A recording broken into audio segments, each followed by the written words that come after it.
भइसक्यो लाइभको त्यो कोहरू लाइभ भइसक्यो। नमस्कार, मार्क्सिस्ट आउटलुकको आयोजनामा दैनिक रूपमा भइरहेको यो दलित आन्दोलन विमर्श श्रृङ्खला आज 5औं अङ्कमा यहाँहरूलाई हार्दिक अभिवादन गर्दछौँ। त्यसैगरी आजको विषय दलित आन्दोलन उपलब्धि समस्या र आगामी बाटो भन्ने विषय हामीले चयन गरेका छौँ र आजको वक्ता हुनुहुन्छ जेबी विश्वकर्मा, जो लामो समयदेखि लेखन अनुसन्धान अध्ययन अनुसन्धान र अधिकारको क्षेत्रमा काम गरिरहनु भएको छ। लेखन अध्ययन अनुसन्धानका सँगसँगै उहाँले आन्दोलनहरूमा सहभागी भएर आवाज उठाउने काम पनि गरिरहनु भएको छ। त्यसैगरी हामीसँग पत्रकार रोएस खतिवडा, उहाँ पत्रकार पनि हुनुहुन्छ र अहिले भारतमा बसेर अध्ययन गरिरहनु भएको छ, अध्येता पनि हुनुहुन्छ, उहाँ पनि हामीसँग हुनुहुन्छ र उहाँहरूलाई पनि म स्वागत गर्दछु र यहाँहरू जति सहभागी हुनु भइरहेको छ उहाँहरूलाई तपाईँहरूलाई पनि म हार्दिक अभिवादन गर्दछु र आजको कार्यक्रम अगाडि बढाउन चाहन्छु। सर्वप्रथम मुख्य वक्ता जेबी विश्वकर्माले आफ्नो भनाइ राख्नुहुनेछ, त्यसपछिबाट रोएस खतिवडाले राख्नुहुनेछ, त्यसपछि हामी अन्तर्क्रियामा जानेछौँ र यहाँहरूले विभिन्न माध्यमहरूबाट हामीलाई प्रश्नहरू पठाउन सक्नुहुनेछ। विषयसँग सम्बन्धित प्रश्नहरू भयो भने हामीले विविध विषयमा यही दलित आन्दोलनसँग सम्बन्धित विविध विषयहरू तय गरेर विविध वक्ताहरूसँग छलफल चलाइरहेका छौँ, जसको आज 5औं अङ्क हो र यो सिलसिला अब आउने आइतबारसम्म जानेछ। त्यसो भएको हुनाले विषय अनुसारका जिज्ञासाहरू पनि आयो भने अझ बहसलाई अझै ठिक दिशातिर लैजानको लागि सहज हुन्छ भन्ने हामीलाई लागिरहेको छ। त्यसकारण म यहाँहरूलाई पुनः अभिवादन गर्दै म अब जेबी विश्वकर्माज्यूलाई आफ्नो भनाइ राखिदिनु हुन हार्दिक अनुरोध गर्दछु। धन्यवाद। यहाँ सबैलाई अभिवादन।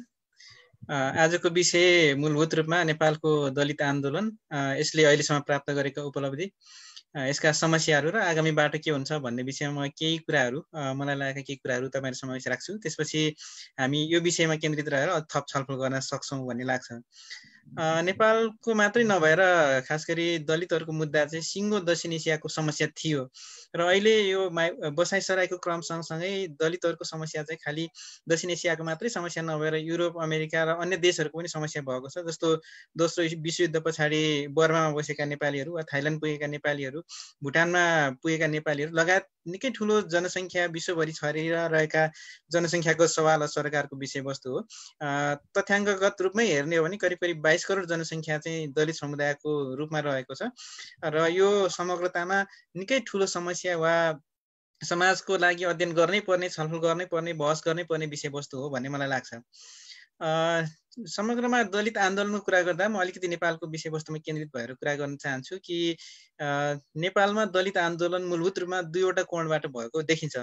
एउटा सामाजिक सुधारको कोणबाट सङ्गठनहरू खुल्ने वा विभिन्न व्यक्तित्वहरूले यो विषयमा बोल्ने, बहस गर्ने वा छलफल गर्ने गर्दै आइरहेको देखिन्छ। यसलाई हामीले सामाजिक सुधारको सँगसँगै सुरुवात भएको आन्दोलन चाहिँ एक ढङ्गले लोकतान्त्रिक पुँजीवादी लोकतान्त्रिक व्यवस्थासम्म पुगेको देखिन्छ। अर्कोतिर चाहिँ अलिकति क्रान्तिकारी खालको आन्दोलन, आमूल परिवर्तनसँग सम्बन्धित आन्दोलन वा समग्र राज्य संरचनाको नै परिवर्तन गर्नुपर्छ भन्ने आन्दोलन पनि त्यो सँगसँगै विकास भएको देखिन्छ। जुन आन्दोलन चाहिँ भारतमा पनि कुनै तहसम्म भएको र नेपालमा पनि एक तहसम्म त्यो आन्दोलन भएको देखिन्छ। म त्यो आन्दोलनको सामान्य थोरै चर्चा चाहिँ यहाँ गर्न चाहन्छु। सामाजिक सुधारको कोणबाट हेर्दाखेरि यो जातीय आधारमा हुने छुवाछुत भेदभावको कुरा चाहिँ धेरै लामो समयदेखि दक्षिण एसियामा छ। विशेष गरी भारतीय भूमिमा सुरुवात भएको वर्ण व्यवस्था बिस्तारै जात व्यवस्थाको रूपमा परिवर्तित हुँदै जाने क्रममा ईसापूर्व 200 वर्षभन्दा अगाडि मनुले त्यसलाई चाहिँ संस्थागत गर्ने वा त्यसलाई कानुनी वैधता दिने, जातीय विभेद वा छुवाछुतलाई कानुनी वैधता दिने काम गरे सँगसँगै नेपालमा विक्रम सम्वत 1910 मा जङ्गबहादुर राणाले मुलुकी ऐन बनाइसकेपछि चाहिँ विभेद गर्ने कुरा वा दलितहरूमाथि अत्याचार गर्ने कुरा चाहिँ वैधानिक रूपमा वा कानुनी रूपमा नै मान्यता पाएको देखिन्छ। त्यसैको निरन्तरता स्वरूप चाहिँ राणाकालको कुरा गरौँ वा शाहकालको कुरा गरौँ र पछिल्लो चरणमा हामी लोकतान्त्रिक गणतन्त्रको व्यवस्थासम्म आइपुग्दाखेरि पनि यो विभेदको मात्रा वा विभेद निर्मूल हुन नसकिरहेको अवस्था छ। सामाजिक सुधारको कोणबाट हेर्दाखेरि चाहिँ ईसापूर्व 500 तिर बुद्धको पालामा नै बुद्धले केही प्रयत्नहरू गरेको देखिन्छ। जस्तो भिक्षु सङ्घमा त्यहाँको दलितहरूलाई तपाईँहरू आउनुहोस् यहाँ विभेद हुँदैन भन्ने ढङ्गले उहाँले कुराकानी गरेको वा त्यो खालको संवाद भएको डकुमेन्टहरू हामी पढ्न पाउँछौँ। त्यसै गरी चाण्डल युवतीलाई भिक्षुनी बनाएको कुराहरू पनि गौतम बुद्धले त्यो गरेको देखिन्छ। यसले चाहिँ सामाजिक तहमा सुधार गर्न सकिन्छ भन्ने ढङ्गले केही अभियानहरू चलेको गौतम बुद्धको पालादेखि देखिन्छ। त्यसै गरी हेर्ने हो भने 1873 तिर भारतमा ज्योतिबा फुलेहरूले सत्यशोधक समाज भनेर चाहिँ यो धार्मिक रूपमा हुने विभेदहरू अन्त्य गर्नुपर्छ वा त्योभित्र भएको जातपातको व्यवस्थाको विरुद्ध पनि केही सामाजिक अभियानहरू सञ्चालन गरेको देखिन्छ। नेपालकै सन्दर्भमा कुरा गर्दाखेरि चाहिँ सन्त शशिधरहरूले ज्ञानदिल दासहरूले सँगसँगै जोस्मनी सन्तहरूले त्यसमा योगमाया न्यौपानेहरू लगायतले चाहिँ यो जातीय आधार हुने विभेद छुवाछुत भेदभाव वा महिलाहरूमाथि हुने अत्याचारको कुरा चाहिँ अन्त्य हुनुपर्छ, त्यो खालको समाज हामीले बनाउन चाहेको समाज हो भन्ने ढङ्गले सामाजिक सुधारका अभियानहरू सुरु गरेको देखिन्छ। त्यसै गरी अलिकति एकीकृत रूपमा अथवा सङ्गठित रूपमा चाहिँ 2003 सालदेखि बागलुङका भगत सर्वजित विश्वकर्माले विश्व सर्वजन सङ्घ भन्ने संस्था नै गठन गरेर एकीकृत रूपमा अथवा सङ्गठित रूपमा जातीय विभेद विरुद्ध आन्दोलन गर्न सुरु गरेको देखिन्छ। यसले पनि मूलभूत रूपमा समग्र राजनीतिक रूपान्तरणको कुरा भन्दा पनि समाजमा आफ्नो अधिकार स्थापित गर्नुपर्छ, जागरुक हुनुपर्छ र आफ्नो अधिकार लिनुपर्छ भन्ने ढङ्गबाट सुधार उन्मुख खालको कामहरू गरेको, त्यो सङ्गठित भएर त्यसरी अभियानहरू सञ्चालन गरेको देखिन्छ। त्यसको निरन्तरता 2004 सालमा काठमाडौँमै खुलेको नेपाल टेलर युनियनको कुरा गरौँ वा धरानमा खुलेको नेपाल समाज सुधार सङ्घको कुरा गरौँ, लगायतका सङ्घ संस्थाहरू खुल्ने र सामाजिक सुधारको कुरा गर्दै यो आन्दोलनको रूपमा अगाडि बढेको देखिन्छ। यसले मूलभूत रूपमा दलितहरूलाई अलिकति आफ्नो अधिकारबारे जागरुक गराउने, सङ्गठित रूपमा विभेदहरू विरुद्ध बोल्ने खालको कामहरू गरेको देखिन्छ भने भारतमा करिब 1916 मा भारतका डाक्टर भीमराव अम्बेडकरले कास्ट इन इन्डिया भन्ने जुन उनको थेसिस लेखिसकेपछि चाहिँ यसले अलिकति बढी राजनीतिक रूप लिएको देखिन्छ। विशेष गरी अम्बेडकरले भारतीय समाजको निकै मिहिन ढङ्गले अध्ययन गरेर जात व्यवस्थाको निकै मिहिन ढङ्गले अध्ययन गरिसकेपछि चाहिँ यो विषयवस्तु केवल समाज सुधारको विषयवस्तु मात्रै होइन, यो राजनीतिक विषय हो भन्ने कुरा स्थापित गर्ने काममा चाहिँ भीमराव अम्बेडकरको निकै ठुलो भूमिका छ। नेपालमा हेर्दाखेरि चाहिँ त्यो राणा विरोधी आन्दोलनमा पनि दलितहरू सहभागी छन्। आफ्नो मुद्दा स्थापित गर्ने भन्दा पनि कम्तीमा लोकतान्त्रिक अथवा प्रजातान्त्रिक व्यवस्था भयो भने आफ्नो मुद्दाहरू सुनाइ हुन्छ भन्ने ढङ्गले दलितहरू त्यो आन्दोलनमा सहभागी भएको देखिन्छ। पञ्चायत विरोधी आन्दोलनमा पनि निरङ्कुशताको विरुद्ध लडेर ल्याउने प्रजातन्त्रमा हाम्रो अधिकार सुनिश्चित हुन सक्छ अथवा हामीले मानवीय जीवन बाँच्न पाउन सकिन्छ भनेर यो पुँजीवादी लोकतान्त्रिक व्यवस्थाको सपोर्टमा आन्दोलन गरेको देखिन्छ।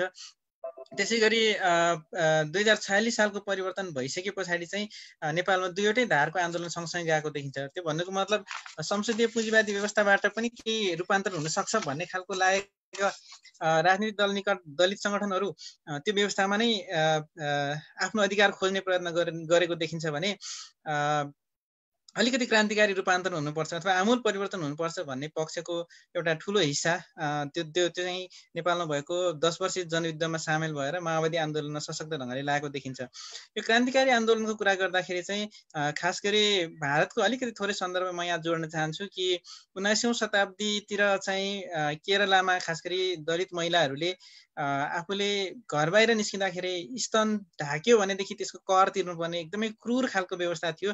त्यो व्यवस्था विरुद्ध चाहिँ त्यहाँ एकजना महिला नङ्गेली भन्ने महिलाले चाहिँ यो राज्यलाई मैले कर तिर्न सक्दिनँ, म आफूले आफ्नो अङ्ग देखाएर हिँड्न पनि सक्दिनँ र त्यो छोपे बाबत मैले कर तिर्न सक्दिनँ भनेर राज्यलाई आफ्नो स्तन काटेर दिने तहसम्मको क्रूरता भएका हुनाले एउटा ठुलो विद्रोह नङ्गेलीले गरेको देखिन्छ। यो सिङ्गो व्यवस्थालाई नै चुनौती दिने खालको क्रान्ति थियो, एक खालको आन्दोलन थियो भनेर भन्न सकिन्छ। त्यसै गरी 1966 तिर चाहिँ अमेरिकामा चाहिँ यो एउटा ठुलो आन्दोलन चल्यो। त्यो आन्दोलन चाहिँ black panther party for self defence भनेर त्यो आन्दोलनको रूपमा एउटा पार्टी स्थापना भएको थियो। त्यसले चाहिँ मूलभूत रूपमा चाहिँ ल्याटिन अमेरिकी देशहरूमा भएको क्रान्तिकारी आन्दोलन जसमा चे गुएभाराले नेतृत्व गरेको वा चे गुएभारा सहभागी भएको आन्दोलन, त्यो सँगसँगै चाइनामा माओ त्से-तुङको प्रभाव अथवा त्यो क्रान्तिको प्रभाव देखेर चाहिँ अमेरिकामा यो एक खालको ब्ल्याक प्यान्थर मुभमेन्ट चलेको थियो। त्यसको प्रभाव स्वरूप त्यहाँ त्यस खालको आन्दोलन जरुरी छ भनेर चाहिँ 1972 तिर भारतमा पनि नमेदो धसाल, राजा ढले, जेबी पावर, अरुण कमले जस्ता थुप्रै व्यक्तिहरू मिलेर चाहिँ दलित प्यान्थर गठन गरेर एक खालको क्रान्तिकारी आन्दोलन गर्न जरुरी छ, समग्र राजनीतिक व्यवस्थाको रूपान्तरण गर्ने आन्दोलन गर्न जरुरी छ भनेर त्यो आन्दोलन भएको थियो। त्यो आन्दोलनले विशेष गरी भूसामन्तहरू विरुद्ध लड्ने, पुँजीवादी सरकार विरुद्ध आन्दोलन गर्ने खालको घोषणा सुरुवातदेखि नै गरेर एक खालको आन्दोलन पनि गरेको थियो। त्यसै गरी 1967 मा भारतमा सुरु भएको नक्सलाइट मुभमेन्टमा पनि दलितहरूको संलग्नता छ। त्यही नक्सलाइट मुभमेन्टमै सहभागी भएका कारणले थुप्रै दलितहरूमाथि त्यहाँका भूसामन्तहरूले निर्माण गरेका सेनाहरूले आक्रमण गर्ने, ठुल्ठुला निर्मम हत्याहरू गर्ने घटनाहरू पनि भएका छन्। त्यसरी भारतमा पनि एक खालको क्रान्तिकारी आन्दोलनमा अथवा समग्र राजनीतिक रूपान्तरणको आन्दोलनमा दलितहरू सहभागी भएर आन्दोलित भएको देखिन्छ भने नेपालमा पनि हेर्दाखेरि खास गरी 2052 देखि सुरु भएको क्रान्तिकारी आन्दोलनको कुरा हेर्दाखेरि देशैभरिबाट उत्पीडित समुदाय अथवा दलितहरूको मुक्तिको यो क्रान्ति प्रक्रियाबाट सम्भव छ अथवा समाजवादी व्यवस्थाबाट सम्भव छ भनेर दलितहरू क्रान्तिमा संलग्न भएको देखिन्छ। त्योभन्दा अगाडि पनि हुन त रूपलाल विश्वकर्माले नेतृत्व गरेको आन्दोलन त्यो क्रान्तिकारी आन्दोलन नै थियो। त्यो आन्दोलनमा पनि सहभागी भएर दलितहरू संलग्न भएर आन्दोलन गरेको देखिन्छ। यसरी हेर्दाखेरि चाहिँ एउटा समाज सुधारक आन्दोलन अथवा लोकतान्त्रिक पुँजीवादी व्यवस्थाभित्र मुक्ति खोज्ने एउटा आन्दोलन भएको देखिन्छ भने अर्कोतिर समग्र राज्य व्यवस्थाको नै परिवर्तन गर्नुपर्छ, समग्र राज्य संरचनाको नै परिवर्तन गर्नुपर्छ भनेर आन्दोलन लागेको देखिन्छ। नेपालमा एकदमै धेरै अध्ययन गर्न लायक घटनाहरू पनि भएका छन्। माओवादी युद्धको क्रममा कालीकोटका महिलाहरूले, दलित महिलाहरूले प्रहरीको बन्दुक खोसेर युद्धमा सहभागी भएका कुराहरूदेखि थुप्रै ठाउँमा आन्दोलनको मोर्चा सम्हाल्ने, माओवादीले स्थापित गरेको जनसत्ताको प्रमुख भएर भूमिका निर्वाह गर्ने, युद्ध मोर्चामा कमान्डरको भूमिका निर्वाह गर्ने जस्ता थुप्रै क्रान्तिकारी वा रूपान्तरणकारी आन्दोलनमा चाहिँ दलितहरू सहभागी भएको देखिन्छ। यो समग्रमा लोकतान्त्रिक पुँजीवादी आन्दोलन सँगसँगै सिङ्गो राज्य व्यवस्थाको रूपान्तरण गर्ने समाजवादी आन्दोलनको कोणबाट हेर्दाखेरि यो दुईटै कोणमा दलितहरू संलग्न भएर आन्दोलन गरेको देखिन्छ। यसले नेपालमा त्यति धेरै ठुलो परिवर्तन ल्यायो त भनेर प्रश्न गर्ने हो भने केही परिवर्तनहरू यसले ल्याएको छ। यसमा सबैभन्दा महत्त्वपूर्ण कुरा त नेपालमा माओवादी जनयुद्ध भइसकेपछि भुइँतका जनताहरू माओवादी जनयुद्धमा सामेल हुने, राजनीतिक प्रक्रियामा सामेल हुने र समुदायलाई सङ्गठित गर्ने, सचेत गराउने, जागरिक गराउने काममा चाहिँ निकै ठुलो योगदान पुगेको देखिन्छ। म सरस्वती केही 8-9वटा बुदाहरू नेपालको दलित आन्दोलन अहिलेसम्म प्राप्त गरेका केही बुदाहरू म तपाईँहरूसँग राख्न चाहन्छु।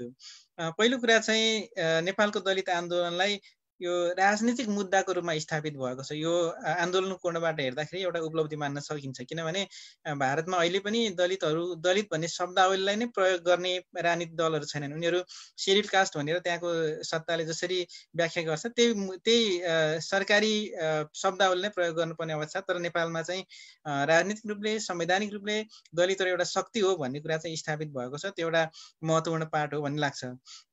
दोस्रो कुरा, दलितहरूले चाहिँ दलित सङ्गठन नै खोलेर परिचालन गरेर दलित समुदायलाई जागरुक गराउने, आन्दोलनमा सहभागी गराउने, क्रान्तिमा सहभागी गराउने काम चाहिँ नेपालमा भएको छ।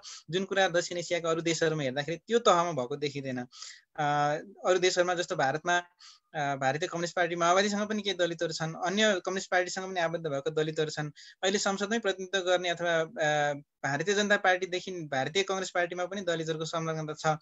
तर सङ्गठित रूपमा दलितहरूको छुट्टै सङ्गठन बनाएर दलितहरूको मुक्तिको लागि, दलितहरूको मुद्दामा एकीकृत भएर आन्दोलन गर्ने काम चाहिँ भारतमा राजनीतिक तहमा असाध्यै कमजोर छ। नेपालमा एक ढङ्गले सुरुवात भएको छ। बङ्गलादेशको कुरा गर्दाखेरि भर्खर आन्दोलन सङ्गठित हुने अभियानमा मात्रै पुगेको देखिन्छ। पाकिस्तानमा त्यो तहमा पुग्नै सकेको छैन। यसरी हेर्दाखेरि नेपालमा दलितहरू सङ्गठित भएर राजनीतिक सङ्गठन नै सञ्चालन गर्ने अवस्थामा पुगेको छ, त्यसलाई परिचालन गर्ने अवस्थामा पुगेको छ, जनतालाई जागरुक गराउने वा आन्दोलनमा एकीकृत गर्ने तहमा पुगेको छ। त्यो अर्को उपलब्धिको रूपमा लिन सकिन्छ। भलै यसले कति रूपान्तरण गर्यो भन्ने प्रश्नमा फेरि छलफल गर्न सकिन्छ। तेस्रो कुरा चाहिँ नेपालमा दलित मुक्तिको सैद्धान्तिक पक्षबारे पनि विचार विमर्श सुरुवात भएको छ। जस्तो मार्क्सवादी दृष्टिकोणबाट हेर्ने एउटा ठुलो समूह छ जसले दलितहरूको मुक्ति मार्क्सवादी दृष्टिकोणबाट मात्रै सम्भव छ भन्ने खालको बहस चलाइराखेको देखिन्छ भने अर्को एउटा दृष्टिकोण चाहिँ पुँजीवादी संसदीय व्यवस्थाबाट पनि मुक्ति सम्भव छ भन्ने खालको त्यो दृष्टिकोणबाट पनि बहसहरू भइराखेका छन्। यसका आफ्नै विशेषताहरू होलान्, तर नेपालमा कम्तीमा राजनीतिक रूपमा दलितहरूले मुक्तिको अपेक्षा नराख्ने हो भने, राजनीतिक दलसँग वा राजनीतिक प्रहरी पार्टीबाट मुक्ति नखोज्ने हो भने भने मुक्ति सम्भव हुँदैन भन्ने कुरालाई स्थापित गरिदिएको छ। चाहे त्यो समाजवादी आन्दोलनसँग नजिक भएको अथवा क्रान्तिकारी आन्दोलनसँग नजिक भएको दलित सङ्गठन होस् वा लोकतान्त्रिक पुँजीवादी दलित सङ्गठन हुन्, तिनले कम्तीमा खास बिन्दुमा एकै ठाउँमा आएर संयुक्त सङ्घर्ष गर्ने गरेको देखिन्छ। त्यसको एउटा उदाहरणको रूपमा के लिन सकिन्छ भन्दाखेरि पहिलो संविधान सभाको बेला दलितहरूको मुद्दा सम्बोधन गराउनको लागि संयुक्त राजनीतिक दलित सङ्घर्ष समिति नै बनाएर सडकमा आएको वा संसदभित्र पनि प्रतिरोध गरेको देखिन्छ। कुनै खास समयमा फरक राजनीतिक विचारसँग नजिक भए पनि एकै ठाउँमा आएर आन्दोलन गर्ने खालको परिपाटी नेपालमा विकास भएको छ। यो निरन्तर रूपमा अगाडि बढ्न सकेको छैन। यद्यपि यो नेपालको दलित आन्दोलनको कोणबाट हेर्दाखेरि एउटा मौलिक अभ्यास हो भनेर मान्न सकिन्छ। त्यसै गरी चौथो नम्बरमा सैद्धान्तिक रूपमा नेपालको दलित आन्दोलनले राजनीतिक रूपमा समानुपातिक समावेशीकरणको मुद्दा उठायो। यो माओवादी जनयुद्धको क्रममा चाहिँ विशेषाधिकारको व्यवस्था हुनुपर्छ भन्ने ढङ्गले बहस भएको थियो। यद्यपि सैद्धान्तिक रूपमा नेपालको राजनीतिमा दलितहरूले एउटा स्थापित गरेको मुद्दा चाहिँ के हो भन्दाखेरि दलितहरूको राज्य सत्ताका सबै संरचनामा कम्तीमा समानुपातिक समावेशीकरण हुनुपर्छ भन्ने कुरालाई चाहिँ एक ढङ्गले स्थापित गरेको छ, जुन कुरालाई संविधानले पनि स्वीकार गरेको छ। भले यसको अभ्यास हेर्दाखेरि चाहिँ अहिलेको संघीय संसद हेरौँ वा प्रदेशको संसद हेरौँ वा मन्त्रीमण्डल हेरौँ वा राज्यले गरेका नियुक्तिहरू हेरौँ, यहाँ चाहिँ समानुपातिक समावेशीकरणको अभ्यास भएको छैन। यद्यपि संवैधानिक रूपमा चाहिँ समानुपातिक समावेशीकरणलाई स्वीकार गरेको छ। यो अहिलेसम्म भएको लामो दलित आन्दोलनको एउटा प्रतिफल वा उपलब्धि हो भनेर मान्न सकिन्छ। त्यसै गरी अन्य संवैधानिक कानुनी अधिकारहरू पनि दलितहरूले प्राप्त गरेका छन्। जस्तो समानुपातिक समावेशीकरणको अहिले मैले कुरा गरेँ। अहिले 2072मा जारी भएको संविधानले दलितहरूको समानुपातिक समावेशीकरणको मुद्दा सुनिश्चित गरेको छ। त्यसै गरी छुवाछुत भेदभावसँग सम्बन्धित संवैधानिक कानुनी व्यवस्था पनि भएको छ। जस्तो नयाँ संविधानको धारा 24ले धारा 24मा छुवाछुत भेदभाव विरोधी हकको व्यवस्था गरेको छ भने 2068 सालमै जातीय छुवाछुत तथा भेदभाव कसुर सजाय ऐन पारित भएको छ। यसले मुख्य तीनवटा विषयवस्तुलाई त्यसले समावेश गरेको छ। पहिलो कुरा जातीय छुवाछुत भेदभावलाई यो गम्भीर सामाजिक अपराध हो भन्ने कुरालाई संवैधानिक कानुनी रूपमा स्वीकार गरिएको छ। दोस्रो कुरा पहिले 2047 सालको संविधानमा सार्वजनिक ठाउँमा भेदभाव गर्न नपाइने भन्ने कुरा थियो। तर यो संविधान वा ऐन बनिसकेपछि चाहिँ कुनै पनि व्यक्तिले कुनै पनि स्थानमा, चाहे त्यो सार्वजनिक क्षेत्र होस् वा निजी क्षेत्र होस्, निजी स्थान होस्, कुनै पनि ठाउँमा छुवाछुत भेदभाव गर्न पाइँदैन भन्ने कुरा चाहिँ संवैधानिक कानुनी व्यवस्था अहिलेसम्म भएको देखिन्छ। त्यसै गरी तेस्रो महत्त्वपूर्ण कुरा भनेको चाहिँ छुवाछुत भेदभाव गर्ने व्यक्तिलाई चाहिँ कानुनी रूपमा कारवाही गर्ने व्यवस्था गरिएको छ। त्यो ऐनमा पनि व्यवस्था गरिएको छ, सँगसँगै संविधानको स्पिरिट पनि त्यो खालको छ। त्यसरी हेर्दाखेरि केही मात्रामा भए पनि दलितहरूले अहिलेसम्म संवैधानिक कानुनी अधिकार प्राप्त गरेको देखिन्छ। त्यसपछि अर्को महत्त्वपूर्ण कुरा भनेको चाहिँ राज्यले दलितहरूको आन्दोलनकै परिणामस्वरूप चाहिँ केही संयन्त्रहरू निर्माण गरेको छ। 2058 सालमा राष्ट्रिय दलित आयोगको गठन गर्यो। त्योभन्दा अगाडि उत्पीडित दलित वर्ग उत्थान विकास समिति, उपेक्षित उत्पीडित र दलित वर्ग उत्थान विकास समिति भन्ने एउटा राज्यले संयन्त्र निर्माण गरेको थियो। त्यो सँगसँगै वादी आन्दोलन 64 सालमा भएको यो ठुलो वादीहरूको आन्दोलन भन्दा पछाडि चाहिँ वादी विकास बोर्डको पनि गठन गरेको थियो। अहिले राष्ट्रिय दलित आयोग संवैधानिक हैसियतमा पुगेको छ नयाँ संविधान जारी गरेपछि। तर संविधान कार्यान्वयन भएको यति लामो समयसम्म पनि दलित आयोगको गठन हुन सकेको छैन। त्यसै गरी विकास समिति र वादी विकास बोर्ड चाहिँ राज्य लगभग अब डिजल्भ गर्ने तयारीमा गरिराखेको भन्ने कुरा सुनिन्छ।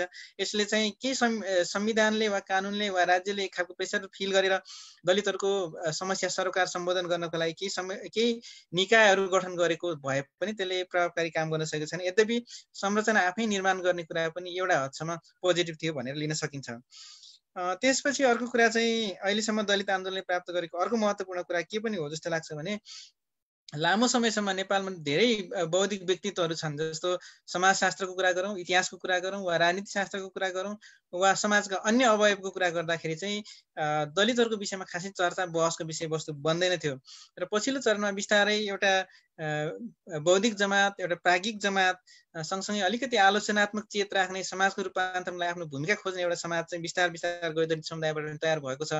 गैर दलित समुदायको एउटा प्रगतिशील हिस्सा चाहिँ दलित मुद्दामा सशक्त ढङ्गले आउने स्थिति बिस्तारै बन्दै गइरहेको छ। आम प्रवृत्ति हेर्दाखेरि चाहिँ समग्र गैर दलित यो मुद्दामा आइसकेको देखिँदैन। तर एउटा प्रगतिशील तत्त्वका यो विषयमा आइपुग्ने कुरा पनि दलित आन्दोलनको एउटा उपलब्धिको रूपमा लिन सकिन्छ। अथवा दलितले आफै मात्रै आन्दोलन गरेर होइन, समग्रमा उत्पीडितहरूको पक्षमा लड्ने एउटा शक्ति वा जमात तयार भएको कुरा चाहिँ अर्को महत्त्वपूर्ण उपलब्धि हो भनेर भन्न सकिन्छ। त्यसै गरी बिस्तार दलित समुदायभित्र हेर्दाखेरि पनि अहिले अलिकति फरक दृष्टिकोण राख्ने अहिले बनेको राज्यले बनाएको वा सत्ताले बनाएको न्यारेटिभ्समाथि अलिकति काउन्टर गर्ने खालको युवा पुस्ता अलिकति सचेत जागरुक र अलिकति आलोचनात्मक चेत राख्ने पुस्ता पनि बिस्तार निर्माण हुँदै गइरहेको छ। यो पनि आन्दोलनकै एउटा उपलब्धिको रूपमा अथवा आन्दोलनको एउटा विकासको रूपमा हामीले हेर्न सकिन्छ। यसरी हेर्दाखेरि यी 8-9वटा महत्त्वपूर्ण उपलब्धिहरू हात परेको छ भनेर हामी भन्न सक्छौँ। तर फेरि जनताको दैनन्दिन जीवन व्यवहारमा गएर रूपान्तरणको प्रभाव कति पर्यो भनेर हेर्दाखेरि चाहिँ अहिले पनि यो बहसको तहमा, डिस्कोर्सको तहमा वा राजनीतिक सिद्धान्तको तहमा, विचारको तहमा जति छलफल भए पनि दैनन्दिन जीवन व्यवहारको तहमा अहिलेसम्म पनि आमूल परिवर्तन हुन सक्ने अवस्था बनेको छैन। किन त भन्दाखेरि चाहिँ राज्य व्यवस्थाको चरित्र, हाम्रो समाज व्यवस्थाको चरित्र अहिले पनि जातमा आधारित व्यवस्था भएका हुनाले अथवा नेपालको समग्र राजनीतिक आर्थिक प्रणाली वा सामाजिक सांस्कृतिक प्रणाली चाहिँ जात व्यवस्थामा आधारित भएको हुनाले पनि त्यसको प्रतिबिम्ब अथवा त्यसको शक्ति, त्यसको दबदबा चाहिँ अहिले पनि हामीले स्थानीय तहसम्म कायमै रहेको देख्न सकिन्छ। तपाईँलाई पछिल्लो उदाहरण भन्दाखेरि रुकुम घटनाको कुरा नै हेर्ने हो भने पनि त्यहाँको एउटा ठुलो शक्ति, राजनीतिक पहुँच भएको शक्ति वा त्यहाँको सत्ता, त्यहाँको प्रशासन चलाइरहेको शक्ति पनि दलितहरूमाथि भएको विभेदको विरुद्धमा बोल्न सकिरहेको देखिँदैन।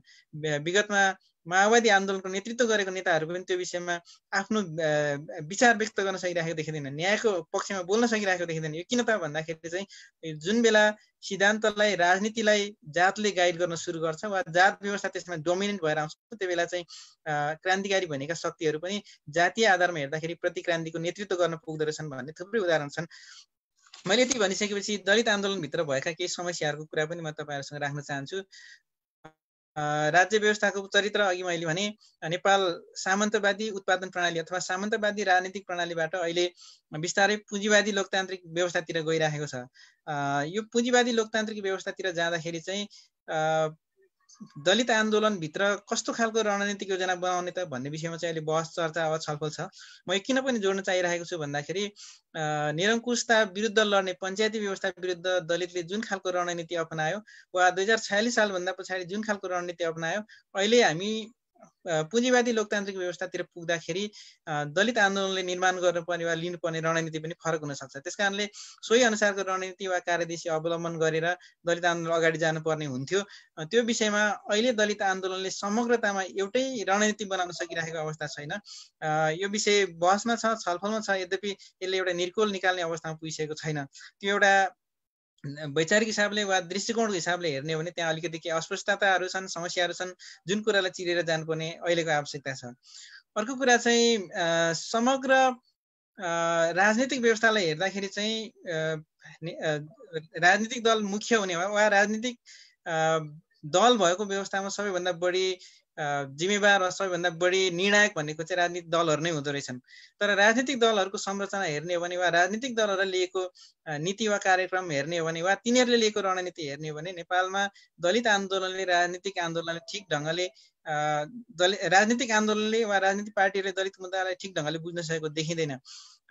उदाहरणको लागि कम्युनिस्ट पार्टीमा नेपालको कम्युनिस्ट आन्दोलन सुरु भएदेखि नै अधिकांश दलितहरू कम्युनिस्ट पार्टीको नजिक छन्। तर ती कम्युनिस्ट पार्टीहरूले दलितको विषयमा कस्तो खालको रणनीति बनाउने वा दलित मुक्तिको कार्ययोजना के हो नि वा रणनीति के हो नि भन्ने विषयमा ती राजनीतिक दलहरूले साँच्चीकै गहन ढङ्गले छलफल गरेको देखिँदैन। उदाहरणको लागि म एउटा मात्रै कुरा के राख्न चाहन्छु भन्दाखेरि कम्युनिस्ट पार्टी सुरु हुँदाखेरि जसको जोत उसको पोत भन्ने नारा लिएको थियो।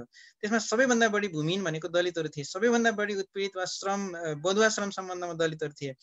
तर त्यो नाराको विषयमा कहिले पनि कम्युनिस्ट पार्टीको केन्द्रीय समितिमा बहस भएको भन्ने कुरा मलाई थाहा छैन। यसको मतलब नाराहरू उठाए पनि ती मुद्दालाई साँच्चीकै पार्टीले ओन गर्ने र त्यही सोही अनुसारको नीति कार्यक्रम रणनीति वा दृष्टिकोण बनाउने कुरामा चाहिँ नेपालको राजनीतिक दलहरू असाध्यै धेरै दलितहरूप्रति गैर जिम्मेवार भएको देखिन्छ। त्यो बेला दलितहरूसँग सम्बन्धित सङ्गठनहरूले ती राजनीतिक दलहरूलाई जिम्मेवार बनाउने वा जवाफदेही बनाउने काम चाहिँ गर्न सकेको देखिँदैन। किनभने हाम्रो राजनीतिक प्रणाली जो पुँजीवादी व्यवस्थाभित्रको पनि अलिकति दलाल पुँजीवादको अभ्यास गरिरहेको व्यवस्थामा आफ्ना नेता विरुद्ध सिधा बोल्न सक्ने हैसियत वा त्यो सामर्थ्य दलितहरूमा नपुगेको पनि हुनसक्छ, अथवा केही बोलियो भनेदेखि राजनीतिक करियर नै सिध्याइदिन सक्छ भन्ने खालको यो शक्ति सन्तुलन वा शक्ति अभ्यासको परिणाम पनि हुनसक्छ। दलितहरूले त्यो कुरा राजनीतिक दलहरूलाई बोध गराउन सकिरहेको देखिँदैन। तेस्रो कुरा चाहिँ नेपालको समग्र राज्य सत्ताको चरित्र चाहिँ जात व्यवस्थामा नै आधारित छ। यसले दलितहरूको मुक्तिको बाटो के हुन सक्छ भनेर अहिलेसम्म थुप्रै सरकारहरू पनि कम्तीमा लोकतान्त्रिक पुँजीवादी व्यवस्थाभित्र हुन सक्ने सामान्य आधारभूत कुराहरू जो राज्यले सम्बोधन गर्न सक्छ ती मुद्दामा पनि राज्य कहिले पनि गम्भीर भएको देखिँदैन, सरकारहरू कहिले पनि गम्भीर भएको देखिँदैन। यसको अर्थ नेपालको सिङ्गो राज्य सत्ता चाहिँ दलितहरूको विरुद्धमा कहिले पनि संवेदनशील हुन सकेन वा संवेदनशील हुन चाहेन भन्ने कुरा देखिन्छ। त्यसैले धेरै दलित समुदायमा जो लोकतान्त्रिक पुँजीवादी व्यवस्थाभित्रै पनि केही हुन्छ भनेर अपेक्षा गर्नेहरू पनि निराश हुनुपर्ने अवस्थामा पुगेको छ। किनभने यो पुँजीवादी लोकतान्त्रिक व्यवस्थाभित्र दलितहरूले चाहेको आधारभूत आवश्यकताहरू पनि पुरा गर्न सकिरहेको अवस्था देखिँदैन। त्यसै गरी अर्को कुरा चाहिँ अघि पनि मैले थोरै कुरा राखेँ कि राजनीतिक दलको दलित भातृ सङ्गठनहरू बन्नुको 2-3 उद्देश्यहरू छन्। पहिलो कुरा, राजनीतिक दलले लिने सिद्धान्त नीति वा विचारमा दलितहरूको दृष्टिकोण ती राजनीतिक भातृ सङ्गठनले दिन सक्नुपर्छ। दोस्रो कुरा, पार्टीको नीति वा विचार निर्माण गर्ने क्रममा पनि दलितहरूको दृष्टिकोण यो जुन कुरा चाहिँ पार्टीको नीति वा दृष्टिकोण हो बन्छ वा बनाउने ढङ्गले भूमिका खेल्नु पर्थ्यो। तेस्रो कुरा चाहिँ दलितहरूको मुद्दा केवल दलितहरूको मात्रै सरोकारको विषयवस्तु हुनु हुँदैन थियो। जस्तो उदाहरणको लागि यही लकडाउन सुरु भएपछि रुकुममा त्यत्रो नरसंहार भयो, धनुषामा घटना भयो, रूपन्देहीमा घटना भयो। त्यो बेला कुनै पनि राजनीतिक दलले त्यो पीडितहरूको पक्षमा वा पीडितहरूको न्यायको लागि एक शब्द पनि बोल्न तयार भएनन्। यसको मतलब यदि ती पार्टीका नेताहरू, ती पार्टीका दलितका नेताहरू चाहिँ बोले तर समग्र राजनीतिक नेतृत्व बोलेन। किन त भन्दाखेरि चाहिँ यदि त्यो पार्टीको नीति वा सिद्धान्त दलितको विषयमा बोल्ने वा दलितमाथि भएको अत्याचारको विरुद्ध बोल्ने भन्ने नीति हुन्थ्यो भने ती पार्टीहरू बोल्थे होला, दलितहरू मात्रै बोल्न जरुरी थिएन होला। तर दलित सङ्गठनहरूले राजनीतिक दललाई दलित मुद्दामा जिम्मेवार बनाउने वा जवाफदेही बनाउने काम गर्नलाई अझै नसकेको हो भन्ने कुरा देखिन्छ। यसको विभिन्न राजनीतिक शक्ति सन्तुलनको अरू कारणहरू पनि होलान्। पाँचौँ कुरा मैले राख्न खोजेको चाहिँ अहिले परिस्थिति अलिकति फेरिएको छ। जस्तो संविधान जारी भएपछि स्थानीय तहमा दलितहरूको प्रतिनिधित्व बिस्तारै बढेको छ। करिब 7,000 हाराहारीमा स्थानीय तहमा दलित समुदायको प्रतिनिधिहरू हुनुहुन्छ। त्यसै गरी सङ्घीय संसदमा, प्रदेश सभामा दलित सांसदहरू हुनुहुन्छ। तर उहाँहरूको भूमिका सशक्त हुनुपर्नेमा पछिल्लो चरण हामीले अध्ययन गर्दा, छलफल गर्दा के देखिन्छ भन्दाखेरि निश्चित राजनीतिक दलको नेताको वरिपरि नहुँदाखेरिसम्म वा सहमति नलिकन बोल्दाखेरिसम्म कारवाही गर्ने धम्कीसम्म आउने स्थिति छ। अथवा यसो भन्नुको मतलब चाहिँ त्यो जातीय शक्ति सम्बन्धलाई हेर्दाखेरि चाहिँ कुनै निश्चित जातिका ठुला नेताले बोलिदिएका कुरा वा भनिदिएका कुरा मात्रै बोल्नुपर्ने बाध्यता वा दलितका मुद्दालाई ठिक ढङ्गले त्यहाँभित्र उठाउनै नसक्ने जुन स्थिति बनेको छ, त्यो स्थितिले चाहिँ दलितहरू प्रतिनिधित्व भए पनि त्यसले ल्याउनु पर्ने वा हस्तक्षेप गर्नुपर्ने तहमा काम गर्न नसकेको देखिन्छ। यसमा दलित सङ्गठनहरूले जसरी ब्याक स्टपिङ गर्नुपर्थ्यो वा उहाँहरूलाई सहयोग गर्नुपर्ने थियो, जुन ढङ्गले नेतृत्वलाई निर्वाचित जनप्रतिनिधिहरूलाई अलिकति बढी ओरिएन्ट गर्नुपर्ने थियो, उहाँहरूलाई एउटा रणनीतिक हिसाबले चाहिँ लाग्नलाई सहयोग गर्नुपर्ने त्यो काम पनि कमजोर भएको हुन सक्ला। तथापि उहाँहरू निर्वाचित भएर गएका जनप्रतिनिधिहरूले पनि सहज ढङ्गले काम गर्न सक्ने अवस्था अहिले बनेको छैन। यदि उहाँहरूले अलिकति फरक ढङ्गले काम गर्न सक्ने स्थिति हुन्थ्यो भने, दलितहरूको मुक्तिको मुद्दालाई अलिक फरक ढङ्गले उठाउने स्थिति बन्थ्यो भने यो राम्रै प्रतिनिधित्व देखिन्छ नम्बरको हिसाबले, त्यसले परिणाम ठिक ढङ्गले ल्याउन सक्थ्यो कि भनेर अपेक्षा गर्न सकिन्छ। तर अपेक्षा गरे जस्तो परिणाम यसले पनि ल्याउन सकिरहेको छैन, त्यो अर्को समस्या हो। त्यसै गरी विभिन्न क्षेत्रमा भएका दलितहरूलाई सङ्गठित गर्ने काममा पनि दलित आन्दोलन चुकेको हो कि भन्ने मलाई लाग्छ। उदाहरणको लागि कर्मचारी प्रशासनमा एउटा समूह बिस्तार करिब 2% हाराहारी दलित समुदायको संलग्नता नेपालको निजामती कर्मचारीमा छ। त्यसै गरी अन्य व्यावसायिक क्षेत्रमा पनि दलितहरूको बिस्तारै प्रतिनिधित्व बढ्दैछ वा सङ्घर्ष गर्दै स्थापित हुने क्रम पनि बढेको छ। व्यापार व्यवसायमा पनि एक ढङ्गले बिस्तारै स्थापित हुने वा एक ढङ्गले स्थापित भएका केही समूह छ। एउटा ठुलो समूह जो देश बाहिर रहेर विदेशमा वा वैदेशिक रोजगारीमा काम गर्ने एउटा ठुलो समूह छ। त्यहाँ भएका समग्र दलितहरूलाई कसरी परिचालन गर्ने भन्ने विषयमा चाहिँ नेपालको दलित सङ्गठनहरूले त्यति धेरै भूमिका खेल्न नसकेको हो कि भन्ने लाग्छ। किनभने जब दलितहरू सङ्गठित हुने अवस्था बन्दैन, त्यसले शक्ति निर्माण गर्दैन, त्यसले रूपान्तरणको लागि भूमिका पनि खेल्न सक्दैन। त्यस कारणले योतिर अलिकति बढी जोड दिनुपर्ने थियो दलित सङ्गठनले, त्यो गर्न नसकेको हो भन्ने मलाई लाग्छ। त्यसै गरी अर्को एउटा प्रवृत्तिको विकास भएको छ। अहिले पछिल्लो चरणमा मैले हेर्दाखेरि वा धेरै साथीहरूको अध्ययनमा पनि के देखिन्छ त भन्दाखेरि चाहिँ यो सामाजिक सञ्जालबाट नै सबै मुक्ति भइहाल्छ भन्ने ढङ्गले के मान्छेहरू लागेको देखिन्छ। अथवा ट्विटरमा एउटा स्टेटस लेख्दैमा वा फेसबुकमा एउटा स्टेटस लेखेर समग्र क्रान्ति गर्ने भन्ने खालको भ्रममा जुन बस्ने स्थिति बनाएको छ, त्यसले पनि दलितलाई ठिक ठाउँमा पुर्याउँदैन कि भन्ने लाग्छ। सामान्यतः सूचनाहरू आदान प्रदान गर्ने एउटा बहस सृजना गर्ने तहसम्म त ठिकै होला, तर सडकमा कहिले पनि नदेखिने वा आन्दोलनको मोर्चामा कहिले पनि नआउने, मैले एउटा ट्विट गरेर जिम्मेवारी पुरा गरेँ भन्ने खालको मनोवृत्तिको विकास भएको छ। यसले पनि दलित आन्दोलनलाई ठिक ठाउँमा पुर्याउँदैन अथवा भूमिका जुन तहको सशक्त भूमिका हुनुपर्थ्यो त्यो नहुन सक्ने खतरातिर लिएर गएको छ भन्ने मलाई लाग्छ। त्यसै गरी अर्को एउटा छलफल गर्नै पर्ने विषयवस्तु के छ भन्दाखेरि समग्र मधेसमा दलितको निकै ठुलो प्रतिनिधित्व छ अथवा बसोबास छ, बस्ती छ। बेला बेला हुने आन्दोलनहरूमा मधेसी दलितहरू निकै एउटा उत्साहसहित एउटा प्रतिरोधी भावनासहित आएको देखिन्छ। त्यो कुरालाई सङ्गठित ढङ्गले प्रतिरोध गर्ने वा त्यसलाई आन्दोलनको रूपमा स्थापित गर्ने र समग्र राष्ट्रिय दलित आन्दोलनमा अथवा केन्द्रीय राजनीतिक दलित आन्दोलनमा त्यसलाई जोड्ने काम अलिक कमजोर भएको मलाई लाग्छ। किनभने दलित सङ्गठनका नेतृत्व काठमाडौँमा रहने, तर जुन ढङ्गले आन्दोलन स्थापित गर्नुपर्ने वा नेतृत्वले जसरी काम गर्नुपर्ने त्यसमा अझै बल नपुगेको हो कि भन्ने मलाई लाग्छ। किनभने सबैभन्दा धेरै दलितमाथि हुने हिंसाका घटनाहरू तुलनात्मक हिसाबले पहाडमा भन्दा तराईमा बढी भएको देखिन्छ। अब भारतकै कुरा गर्ने भने भारतमा करिब करिब 18 मिनटमा एकजना दलितहरू कुटिएको रेकर्डहरू देखिन्छ। दैनिक 3 जनासम्म दलितहरूको चाहिँ गैर दलितले विभिन्न बाहनामा हत्या गरेको घटनाहरू भारतमा देखिन्छ। नेपालमा पनि यता कता यो हिंसाको घटना हेर्दाखेरि त्यतितिर उन्मुख भएको हो कि भन्ने तहसम्म देखिन्छ। त्यसरी हेर्दाखेरि चाहिँ दलितहरूले जुन ढङ्गले क्षेत्रीय रूपमा उत्पीडनमा भएको, जस्तो रुकुम वा सुदूरपश्चिमको कुरा गरौँ वा दूरदराजको कुरा गरौँ वा मधेसको कुरा गरौँ, त्यतातिर आफ्नो ध्यानलाई अलिकति बढी केन्द्रित गर्न नसकेको हो कि भन्ने मलाई लाग्छ। त्यस कारणले दलितहरूले मधेसको विषयमा वा क्षेत्रीय रूपमा उत्पीडित क्षेत्रमा पनि अलिकति सङ्गठित ढङ्गले अभियानहरू सञ्चालन गर्ने, प्रशिक्षित गर्ने, नेतृत्व निर्माण गर्ने काम दलित सङ्गठनहरूले गर्न सकेको देखिँदैन। त्यसै गरी बिस्तार यो आलोचना चेत राख्ने दलित समुदायको एउटा पंक्ति निर्माण हुँदै गरे पनि त्यसले जुन ढङ्गले हस्तक्षेप नेपाली समाजमा गर्नुपर्थ्यो, नेपालको समसामयिक अथवा दैनन्दिन हुने बहसमा वा राजनीतिक बहसमा, सामाजिक बहसमा जुन ढङ्गको आफ्नो स्पेस क्रिएट गर्नुपर्ने थियो त्यो अझैसम्म गर्न नसकिरहेको वा बिस्तार प्रयत्न भएको तर अभाव भएको हो कि भन्ने कुरा मलाई लाग्छ। सँगसँगै नेपालमा एउटा बौद्धिकहरू ठुलो जमात छ जो संस्थापन वा सत्तालाई बचाउनको लागि निकै ठुलो मिहिनेत गरेर लागिरहेको छ। त्यो बेला सत्ताको विभेदकारी सत्तालाई बचाउन लाग्ने एउटा ठुलो बौद्धिक, ठुलो प्राज्ञिक जगतसँग पनि एक खालको चुनौती निर्माण गर्न सक्ने अथवा अल्टरनेटिभ न्यारेटिभ बनाउन सक्ने खालको बौद्धिक जमात अहिले पनि नेपाली समाजमा जरुरी छ। त्यो काम पर्याप्त मात्रामा हुन सकिरहेको छैन। यद्यपि भर्खरै त्यो सुरुवात हुने चरणमा त छ।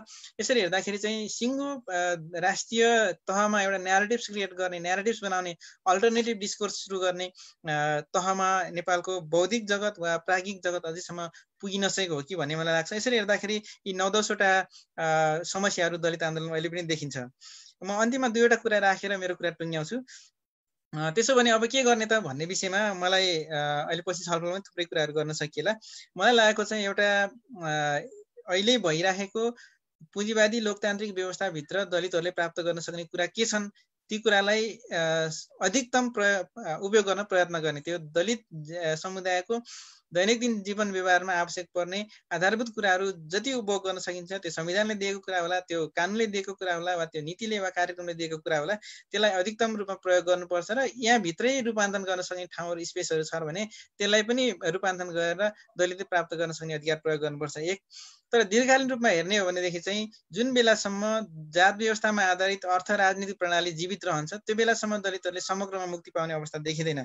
त्यसकारणले दीर्घकालीन रूपमा जात व्यवस्थाको नै अन्त गर्ने विधि के हुन सक्छ भन्ने विषयमा चाहिँ दलित आन्दोलनले एउटा स्पष्ट रणनीति निर्माण गर्नुपर्छ भन्ने मलाई लाग्छ।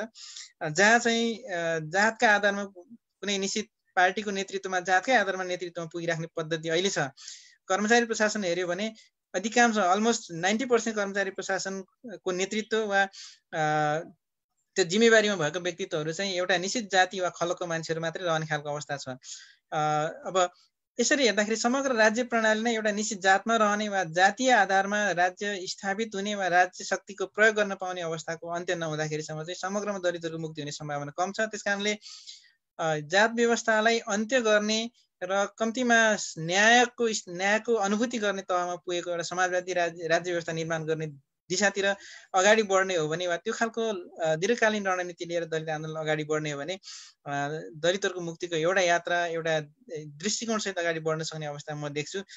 भलै यो त्यति सजिलो त छैन, यद्यपि यो दिशातिर नजाने हो भने दलित आन्दोलन अलमल भइराख्ने, अहिलेको पुँजीवादी लोकतान्त्रिक पद्धतिभित्र भएका के दलित नेतृत्वहरूलाई पनि सम्बन्धित पार्टी वा सम्बन्धित पार्टीका नेताहरूले सधैँभरि घुमाइराख्ने, तर उपलब्धि खासै हात नपर्ने वा दैनन्दिन जीवन व्यवहारमा दुःख कष्ट भइरहेका दलितहरूको जीवनमा रूपान्तरण नआउने खालको अवस्था रहिरहन सक्छ। त्यस कारणले चाहिँ यो समग्र पद्धतिकै वा संरचनाकै रूपान्तरण गर्ने दिशामा अगाडि बढ्ने गरेर दलित मात्रै होइन समग्र न्यायप्रेमी प्रगतिशील खेमालाई सँगसँगै लिएर जाने वा एकबद्ध भएर आन्दोलन अगाडि लिएर जाने खालको एउटा दृष्टिकोण सहितको आन्दोलन निर्माण गर्ने ढङ्गले अगाडि बढ्न सकियो भने दलितहरूको मुक्ति हुन सक्छ भन्ने मलाई लाग्छ। मैले यति कुरा राखेँ, थप कुरा छलफलमा गरौँला। हस्, धन्यवाद।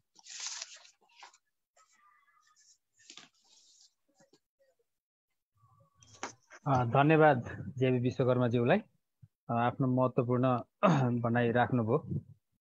कतिपय कुरा हामी थप छलफल गर्नेछौँ र म अब रोहित खतिवडाज्यूलाई आफ्नो छोटो भनाइ राखिदिनका लागि अनुरोध गर्छु। त्यसपछि हामी अन्तर्क्रियामा जानेछौँ।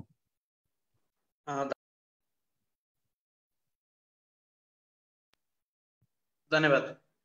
जेबीजीले अत्यन्तै मिठो गरेर र अत्यन्तै धेरै कुराहरू राख्नुभयो। यो बिचमा मनुस्मृतिदेखि लिएर माओवादी आन्दोलन, त्यो पछिको रुकुम घटना, बिचका चाहिँ यो चाहिँ आर्य समाजी आन्दोलन लगायतका समाज सुधारक आन्दोलनहरू र रुकुम घटना हुँदै त्यसपछिको आन्दोलन र त्यसपछि अब हामी अगाडि बढेर पुग्नुपर्ने ठाउँ जात व्यवस्थाको अन्त्यसम्म एकदमै धेरै कुराहरू छोटो मिठोमा राख्नुभयो।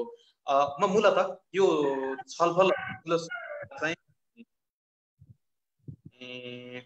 रुकुम घटना पछि चाहिँ यो किसिमको छलफल अहिलेको आन्दोलन अगाडि बढेको हुनाले रुकुम घटनाकै बारेमा पहिला अलिकति हेरौँ।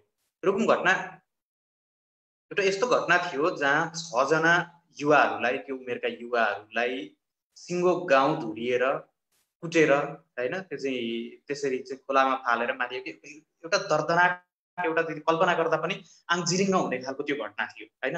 र यो घटनामा चाहिँ वडाध्यक्षको संलग्नता छ, त्यहाँको वडाध्यक्षको संलग्नता छ, त्यहाँको मेयरको संलग्नता देखिन्छ हैन। त्यसको बचाउमा त्यहाँका सांसदले संसदमा उभिएर भाषण गरेका छन्, घटनालाई तोडमोड गर्न खोजेका छन्। र त्यो पद्धति मात्रै नभएर प्रधानमन्त्रीले यो विषयमा चाहिँ मौनता साधिरहेका छन् र गृहमन्त्रीले एकदमै गैर जिम्मेवार टिप्पणी गरिरहेका छन् हैन। यस्तो बेलामा एउटा र पछिल्लो समय तपाईँ यसको विकासक्रम हेर्नुहुन्छ भने कुनै न कुनै रूपमा घटनाका दोषीहरूलाई, केही मानिसहरूलाई चाहिँ बलिको बोको बनाएर घटनाका दोषीहरूलाई उम्काउने एक किसिमको चलखेल त्यहाँ भइरहेको देख्न सकिन्छ। अनि यस्तो अवस्थामा पनि एउटा चाहिँ भयङ्कर आन्दोलन हुनुपर्ने हो हैन। मानिसहरू चाहिँ त्यो मान्छेहरू भित्रैदेखि उद्वेलित हुनुपर्ने हो कि म बाँचिरहेको समाजमा, म बसिरहेको समाजमा यति धेरै अन्याय छ हैन। यस्तो छ कि जहाँ कुनै मानिस चाहिँ निश्चित जातको भएकै कारणले चाहिँ एउटा समुदायले अथवा चाहिँ एउटा परिवारले, एउटा गाउँले जसलाई कुटेर मार्न सक्छ, यसरी चाहिँ खोलामा फाल्न सक्छ हैन। यस्तो दर्दनाक, यस्तो बर्बर समाजमा चाहिँ म बाँचिरहेको छु र यो किसिमको अन्याय चाहिँ अन्त्य हुनुपर्छ हैन। यो समाजमा चाहिँ न्याय हुनुपर्छ भन्ने एउटा चाहिँ न्यायमा आधारित, समतामा आधारित, कानुनमा आधारित समाज हुनुपर्छ भन्ने सोच राख्ने मान्छेहरू चाहिँ यति बेला सडकमा हुनुपर्ने हो। र अर्को यसको पाटो भनेको चाहिँ यसको प्रेमको पाटो हो हैन। तपाईँको प्रेम भनेको चाहिँ मानिसको जीवनमा यो उमेरमा प्रेम चाहिँ असाध्यै महत्त्वपूर्ण एउटा चाहिँ शक्ति हो हैन। त्यो प्रेमले चाहिँ मानिसलाई अरूको भावना, अरूको चाहनाहरू बुझ्न सकाउँछ, आफूलाई अरू सामु चाहिँ खुलेर राख्न सिकाउँछ हैन। र आफ्नो मात्रै नभएको र अरूका चाहनाहरू पनि के छन् भनेर बुझ्न र चाहिँ अर्को व्यक्तिलाई बुझ्न, केयर गर्न सिकाउँछ हैन। यो एउटा प्रेम, यो उमेरमा हुने प्रेम असाध्यै ठुलो शक्ति हो र प्रेमको सामु चाहिँ कति ठुलो बाधा हाम्रो समाजमा छ भन्ने कुरा यसले देखाउँछ हैन।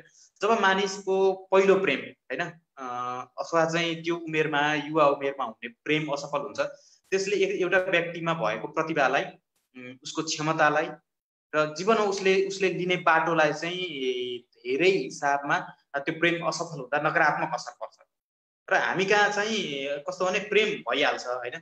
यो चाहिँ समाज अहिले बिस्तारै खुल्ला हुँदै गएको छ होइन। हामी स्कुलमा भनौँ, कलेजमा भनौँ, काम गर्ने ठाउँमा भनौँ, सबै जातको मानिसहरू एक ठाउँमा भेट हुन्छ र त्यो चाहिँ कस्तो प्रेम हुने बेलामा जात सोधेर चाहिँ प्रेम सम्बन्ध सुरु हुने कुरा भएन होइन। तर पछि गएर जब त्यसलाई चाहिँ विवाहमा परिणत गर्नुपर्ने अथवा सामाजिक स्वीकृति लिनुपर्ने बेला हुन्छ, त्यो बेला चाहिँ परिवारदेखि लिएर, बाबुआमादेखि लिएर, समाजदेखि लिएर सबै कुराहरू चाहिँ मान्छेको ध्यानमा आउँछ र अन्ततः त्यहाँबाट पछि हट्नुपर्ने कुरा हुन्छ र यसले मान्छेलाई कुनै न कुनै रूपमा आघात पुर्याइरहेको हुन्छ होइन। त्यो कारणले गर्दा यो चाहिँ एउटा प्रेम विरोधी घटना पनि थियो। हरेक हिसाबले एउटा चाहिँ ठुलो आन्दोलन यो घटना पछाडि उठ्नुपर्ने थियो। तर अहिले हामी हेरौँ करिब 1.5 महिना भयो क्यार होइन अहिलेसम्ममा। तर अहिले हेर्ने हो भने बिस्तारै बिस्तारै त्यो आन्दोलनको चाम चाहिँ हराउँदै गइरहेको छ होइन। खास जेबीजीहरू लगायत केही दलित अभियान कर्मीहरू र यससँग चासो राख्ने थोरै चाहिँ क्रान्तिकारी चाहिँ युवाहरू यसमा जोडिराखेका छन् होइन, पत्रकार लगायत अन्य क्षेत्रहरूमा। र एकदमै दुःखको कुरा चाहिँ राजनीतिक आन्दोलनमा रहेका मान्छेहरू चाहिँ यो आन्दोलनमा एकदमै देख्न सकिँदैन अहिले होइन। यो यति सानो भइसक्यो कि केही एकदमै यो साना कम्युनिस्ट घटक वरिपरि रहेका केही युवाहरू बाहेक खास गैर दलित युवाहरू चाहिँ यसमा सहभागी हुन सकिरहेका छैनन् होइन। त्यसले गर्दा चाहिँ अहिले हामीले दलित मुक्ति आन्दोलन अथवा यो जात व्यवस्था विरोधी आन्दोलनको शक्ति कति रहेछ भन्ने कुरा चाहिँ हामीले हेर्न सक्ने अवस्थामा आइपुग्यो। र यस्तो किन भयो त होइन। यो कुनै बेलाको यति सशक्त आन्दोलन होइन, जस्तो तपाईँ संविधान सभाले काम गरिरहँदा पहिलो संविधान सभाको कालखण्डमा हेर्नुहुन्छ भने अथवा माओवादी आन्दोलनको माओवादी जनयुद्धको कालखण्डमा हेर्नुहुन्छ भने त्यति सशक्त भइसकेको दलित आन्दोलन किन यहाँ आइपुग्यो भनेर विमर्श गर्नु जरुरी छ। त्यस कारणले गर्दा अब यो उपलब्धिको बारेमा चाहिँ अघि जेबीजीले थोरै कुराहरू राख्नु भएको छ होइन। यहीँबाट अगाडि बढेर म चाहिँ अहिले हाम्रो यो आन्दोलनको समस्या के हो होइन र अब कसरी अगाडि बढ्ने भन्ने विषयमा थोरै कुराहरू राख्छु होइन। र यो उपलब्धि चाहिँ होइन हामीले मूलत हेर्दा बिचमा केही कामहरू भए पनि होइन, यो सुधारतर्फ जाने, समाज सुधारतर्फ जाने, जात व्यवस्थामा थोरै सुधार ल्याउने किसिमको काम भए पनि त्यसलाई क्यापिटलाइज गर्न सकेको पनि देखिएन होइन।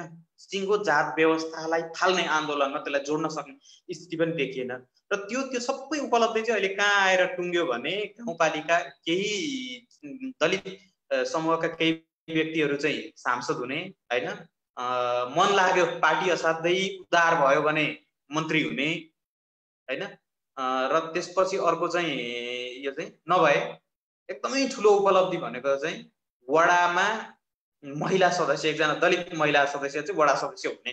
यो भन्दा बढी त केही पनि देखिएन। मूल प्रश्न चाहिँ राज्य संस्थाको चरित्र फेर्नु थियो र यो दलित यो जात व्यवस्थाबाट सबैभन्दा उत्पीडित समुदाय दलित समुदायको मुक्तिको लागि राज्य व्यवस्था सहायक हुनुपर्ने थियो, त्यो आन्दोलनको सहायक हुनुपर्ने थियो। तर त्यो चाहिँ हुन सकेन होइन। त्यसको विपक्षमै राज्य व्यवस्था अझै पनि उभिरहेको छ र खास गरी यसबाट यो जात व्यवस्थाको संरचनाबाट लाभ पाउने समुदाय जुन छ होइन, सानो समूह जुन छ त्यो समूहको पक्षमा काम गरिराख्ने त्यो अवस्था चाहिँ अहिले बन्यो भने चाहिँ उपलब्धि चाहिँ खास उपलब्धि जे हुनु पर्थ्यो होइन। अघि चाहिँ जेबीजीले भने जस्तो गरेर हामीले चाहिँ त्यो डिटेलमा कोट्याएर हेऱ्यौँ भने ससाना उपलब्धिहरू यो चाहिँ सुधार, समाज सुधारको दिशामा भइरहेका केही उपलब्धिहरू चाहिँ देख्न सकिन्छ। तर यो समस्या यति ठुलो बृहत समस्या छ कि तपाईँको ससाना सुधारहरू त यहाँ त केही देखिँदैन, त्यसले खास ठुलो अर्थ राख्दैन। सो त आमूल परिवर्तन जरुरी छ होइन। त्यो परिवर्तन अन्ततः अघि जेबीजीले भने जस्तै त्यो परिवर्तनको अन्तिम गन्तव्य भनेको जात व्यवस्था उन्मूलन नै हो होइन। त्यहाँसम्म हामी कसरी पुग्ने भन्ने एउटा कुरा छ। तर अगाडि चाहिँ यो दुईवटा कुराहरू यो उपलब्धि चाहिँ खास देखिएन। त्यसको केही सङ्कटहरू मध्ये अहिलेको परिप्रेक्ष्यमा कुरा गर्दा सबभन्दा ठुलो सङ्कट चाहिँ त्यसलाई राजनीतिक रूपमा स्वामित्वमा लिने कुनै पनि सङ्गठन हामीसँग भएन होइन। जति बेला चाहिँ यो विगतमा चाहिँ हाम्रो समाजमा स्थापित भयो त्यो बेला चाहिँ राज्य संयन्त्रको शक्ति प्रयोग गरेर यो जात व्यवस्था समाजमा स्थापित भएको हो। र त्यो बेला चाहिँ धर्म होइन, हिन्दू धर्म चाहिँ त्यसको लागि सहायक शक्ति थियो। तर अहिले चाहिँ तपाईँको राज्य व्यवस्थालाई प्रभावित गर्न धर्म त्यति ठुलो चाहिँ शक्ति रहेन हैन। र अहिले चाहिँ सबभन्दा मूल रूपमा राजनीतिक दल, राजनीतिक पार्टी एउटा सबभन्दा ठुलो फोर्स रह्यो जसले चाहिँ राज्य व्यवस्थाले कस्तो नीति दिने हैन, राज्य व्यवस्थाले के गर्ने, त्यो कता जाने र राज्यको शक्ति केमा उपयोग गर्ने भन्ने कुरा निर्धारण गर्छ। र खास माओवादी सशस्त्र युद्धको समयमा किन यति धेरै काम भयो त भनेर हेर्ने हो भने पनि त्यो बेला चाहिँ यो मुद्दाहरूलाई ओन गर्ने, यो विषयहरूलाई चाहिँ स्वामित्व लिने र आन्दोलनलाई अगाडि बढाउने एउटा राजनीतिक शक्ति हामीसँग थियो हैन। र त्यसले चाहिँ यो आन्दोलनलाई अगाडि बढाएको थियो। त्यस कारणले गर्दा आन्दोलन एउटा सशक्त आन्दोलन बनेको थियो र थुप्रै चिजहरुमा यसले उथलपुथल ल्याइराखेको थियो हैन। तपाईको चाहिँ पार्टीभित्र चाहिँ अन्तर्जातीय विवाह गर्ने कुरादेखि लिएर जातीय त्यो चाहिँ भेदभाव गर्नेलाई कारबाही गर्ने कुरादेखि लिएर चाहिँ त्यो समुदाय, उत्पीडित समुदायका व्यक्तिहरूलाई राजनीतिक नेतृत्वमा स्थापित गर्नेसम्म विभिन्न तहमा काम भइरहेको थियो र तिनीहरूले समाजमा एक किसिमको उथलपुथल चाहिँ ल्याइराखेको थियो हैन। जसको चाहिँ परिणामहरू हामी अहिले पनि देख्न सक्छौँ कि तपाईको गाउँपालिकातिर जानुभयो भने, नगरपालिकातिर जानुभयो भने चाहिँ यो दलित समुदायका व्यक्तित्वहरू पार्टीको नेतृत्वमा आइराखेको त्यो देख्न सकिन्छ। भलै चाहिँ केन्द्रीय नेतृत्वमा, प्रादेशिक नेतृत्वमा त्यो कति हुन सक्यो भन्ने चाहिँ एउटा विश्लेषणको पाटो हुनुपर्छ। तर यो चाहिँ यो समग्र भएको कारण चाहिँ यो माओवादी जनयुद्धले यो मुद्दालाई एकदमै प्राथमिकतामा राखेर महत्त्व दिएर अगाडि बढाएको हुनाले नै हो। माओवादी आन्दोलनका थुप्रै नकारात्मक पाटोहरू होलान् हैन, त्यो विषयमा अलग ढङ्गले समीक्षा गर्न सकिन्छ हैन। तर जुन यो चाहिँ जातीय मुक्तिको आन्दोलनमा हैन, जात व्यवस्थाबाट मुक्तिको सवालमा, खास गरी दलित आन्दोलनको सवालमा त्यसले जुन भूमिका खेल्यो त्यो एकदमै महत्त्वपूर्ण छ। यो कुरा जेबीजीले अघि पनि राख्नु भएको थियो, त्यसलाई मैले अलिकति इलाबोरेट गर्न खोजेँ। त्यो इलाबोरेट किन गर्न खोजेको भने अहिलेको सन्दर्भमा कुरा गर्ने हो भने अहिले किन चाहिँ आन्दोलन यति कमजोर भयो भनेर भने त्यसलाई स्वामित्व लिने प्रभावकारी राजनीतिक दल हामीसँग भएन हैन।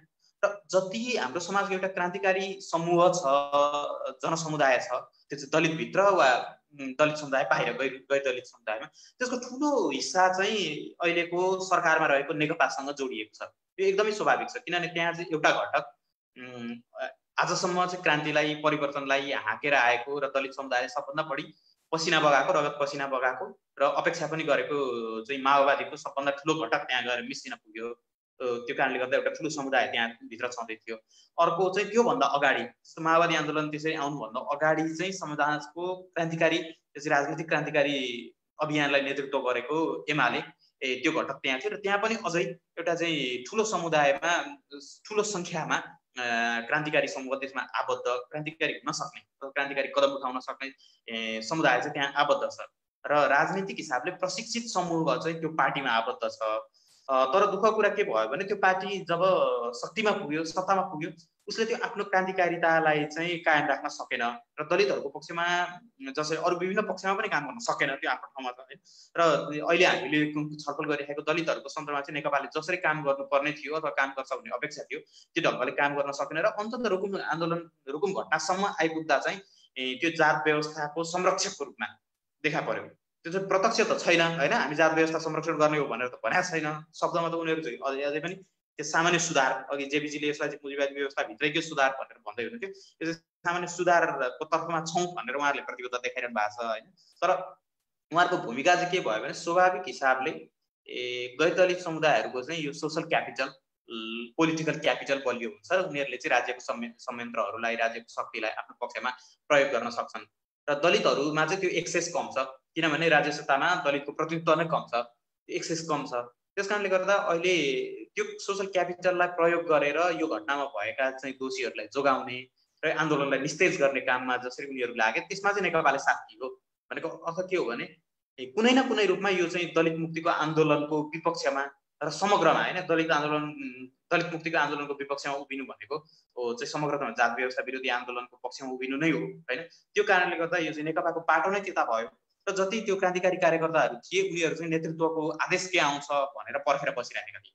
यदि नेकपाले यो विषयलाई गम्भीरतापूर्वक लिएको, यसलाई कारबाही गरेर जानुपर्छ र यो आन्दोलनलाई चाहिँ एउटा सामाजिक रूपान्तरणको आन्दोलन बनाउनुपर्छ भन्ने हिसाबले निर्णय गरेको भए फरक हुन सक्यो हैन। अहिले चाहिँ तपाईँको अनैराश्र बिउदेखि लिएर हैन, अरू युवा सङ्घदेखि लिएर विभिन्न सङ्गठनमा जति पनि सङ्गठित मानिसहरू छन् र नेकपा भित्रै जति पनि सङ्गठित मानिसहरू छन् उनीहरू चाहिँ आन्दोलनमा उत्रिने परिस्थिति बन्थ्यो र यसले अलग स्वरूप लिन्थ्यो। तर त्यो हुन सकेन र नेकपाको यो रूपान्तरण किन भयो भन्ने चाहिँ एउटा छलफलको विषय होला हैन। र अर्को चाहिँ त्यसपछि समय कति छ बन्धुजी हामीसँग? मैले कति बेर बोल्न पर्ने हो? हामी अलि अन्तर्क्रियामा जानुपर्ने छ, अलिकति छोट्याउँदा राम्रो हुन्छ। 5 मिनेट जतिमा तपाईँले छोट्याउनु भयो भने राम्रो सजिलो हुन्छ। छोटो राख्छु। र अर्को चाहिँ अरू राजनीतिक दलहरू जस्तो नेपाली काङ्ग्रेस चाहिँ यो विषयमा कहिले पनि त्यति सिरियस थियो, गम्भीर थियो भन्ने नै देखिँदैन होइन। अन्त नेपाली काङ्ग्रेसबाट त्यो अपेक्षा हुन सक्दैन। पछिल्लो समय डाक्टर बाबुराम भट्टराईले चाहिँ दलितको विषय, दलितसँग जोडिएको र जात व्यवस्थासँग जोडिएको विषयहरूलाई होइन उहाँका धारणाहरूसँग हामी सहमत असहमत हुन सक्छौँ होला, तर त्यसलाई चाहिँ उहाँले चाहिँ गम्भीरतापूर्वक मैले सोचिराखेको छु होइन, यो कुरालाई गम्भीरतापूर्वक मैले लिइराखेको छु भनेर भनिराख्नु भएको छ होइन। पछिल्लो समय यो रुकुम घटनापछि पनि उहाँहरूले चाहिँ थर फेर्ने लगायतका कामहरू गर्नुभयो। अब त्यो कति प्रभावकारी हो भन्ने छलफलको विषय होला, तर उहाँको कन्सर्न छ भन्ने देखिएको थियो। तर उहाँ अहिले आबद्ध हुनुभएको पार्टी जनता समाजवादी पार्टी पनि यसमा चाहिँ कुनै पनि भूमिका देखिएन। अर्थात् समग्रमा कुनै पनि पार्टीले यो मुद्दालाई उन गरेन होइन। र जात व्यवस्था विरुद्ध लड्नको लागि तम तयार पार्टी नै हामीसँग देखिएन, जसले चाहिँ आह्वान गर्थ्यो र राजनीतिक गतिविधिहरू अगाडि बढाउँथ्यो, यो आन्दोलनलाई अगाडि बढाउँथ्यो होइन। अहिले चाहिँ यो चाहिँ जेबीजीहरू लगायत होइन केही साथीहरूको मात्रै जिम्मेवारी जस्तो बन्न पुगेको छ। त्यो कारणले गर्दा यो आन्दोलनले शक्ति लिन सकेन, त्यो एउटा कुरा हो। र यो परिस्थिति हो भने अब अगाडि कसरी बढ्ने भन्ने कुरा आउँछ।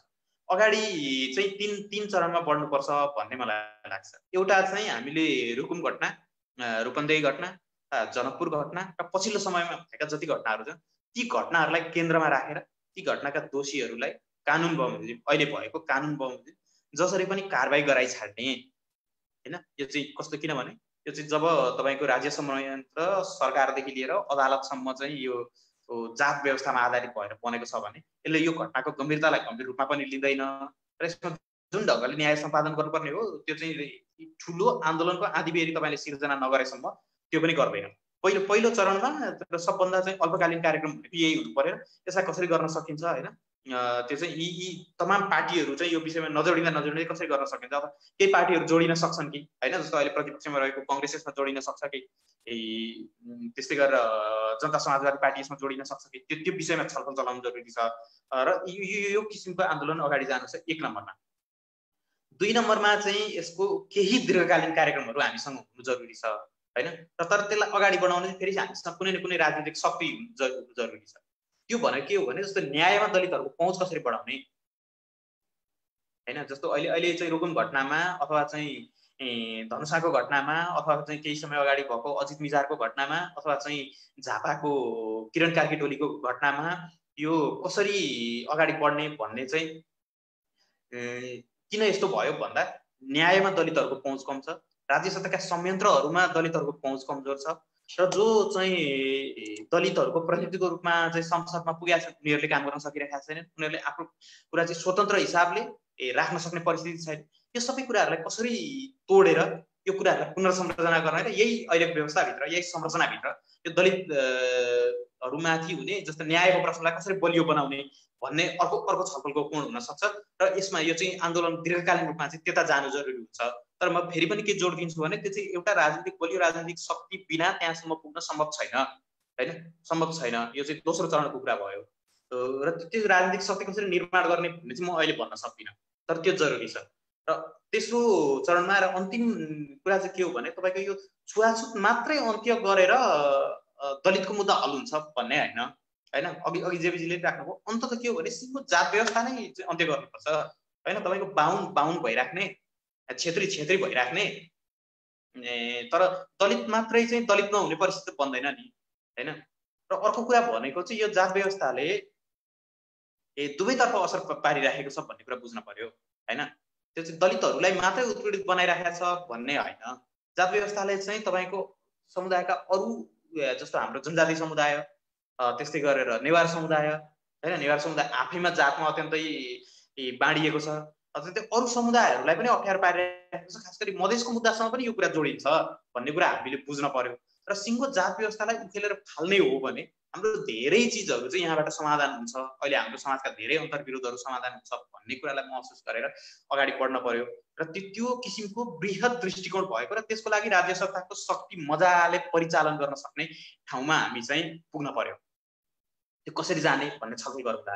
र अन्तत के हो भने हामीले निश्चित कालखण्डमा जात व्यवस्थालाई पुरै उखेलेर फाल्छौँ भन्ने दृष्टिकोण सहितको चाहिँ राजनीतिक शक्ति र त्यसको लागि राज्य सत्तालाई कसरी परिचालन गर्ने भन्ने भिजन सहितको शक्ति हामीमा जरुरी छ। यो हो। र यो सँगै अर्को अहिलेको चाहिँ कमजोरी के पनि रह्यो भने यो चाहिँ मुद्दालाई जात व्यवस्थासँग जोडिएको मुद्दालाई चाहिँ हामीले दलित मुद्दा, दलित आन्दोलन भनेर अगाडि बढायौँ र गैर दलित समुदायसँग चाहिँ यसको इन्टरेक्सन एकदमै कम भयो हैन। अहिले चाहिँ यहाँ आइपुग्दा पनि हामी देखिन्छ गैर दलित समुदायको उपस्थिति पनि देखिएन हैन। विभिन्न किसिमको कुराहरू देखियो यो बीचमा। र गैर दलित समुदायसँग खास गरी चाहिँ मलाई लाग्छ यो चाहिँ जनजाति समुदायसँग यसले चाहिँ ठुलो अलाइ गर्न सक्छ हैन। र अर्को चाहिँ क्रान्तिकारी चाहिँ अर्को क्षेत्री बाहुन खसारिया समुदायसँग पनि यसले चाहिँ त्यो अलाइनेसन गर्न सक्छ। त्यो अलाइलाई कसरी चाहिँ बलियो बनाउने हैन, त्यो गठबन्धनलाई कसरी बलियो बनाउने भन्ने कुरामा पनि हामीले ध्यान दिन जरुरी छ हैन।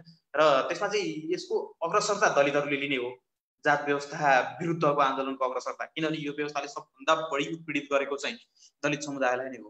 तर दलित समुदायभित्र मात्र यो छलफल सीमित राख्ने, दलित समुदाय मात्रै आन्दोलनमा जाने स्थितिबाट चाहिँ हामी कहीँ पनि पुग्न सक्दैनौँ हैन। यो चाहिँ सिङ्गो समाज नै यो व्यवस्थाको विरुद्ध आन्दोलनमा उभिनु जरुरी छ।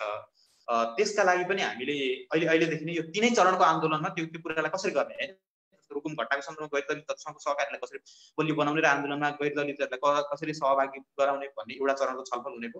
अर्को चरणको चाहिँ यो अहिलेको राज्य सत्तामा जुन चाहिँ सुधारका कुराहरू छ हैन, जस्तो न्यायमा दलितहरूको पहुँच बढाउने हैन, आर्थिक सामाजिक चाहिँ विभेदहरू कम गर्ने, त्यो स्थिति बलियो बनाउने लगायतका कुराहरूमा कसरी काम गर्ने र त्यसमा चाहिँ गैर दलित समुदायलाई कसरी जोड्ने भन्ने अर्को कुरा भयो। र सिङ्गो जात व्यवस्था विरोधी आन्दोलन जसलाई चाहिँ दलित समुदायले अथवा चाहिँ नेतृत्व गर्छ हैन, अथवा चाहिँ कुनै राजनीतिक दलले नेतृत्व गर्छ, त्यसमा चाहिँ गैर दलितको चाहिँ उपस्थिति र समर्थन कसरी व्यापक बनाउने भन्ने यो तीनवटै विषयलाई सँगसँगै छलफलमा लैजानुपर्छ जस्तो लाग्यो हैन। अब बाँकी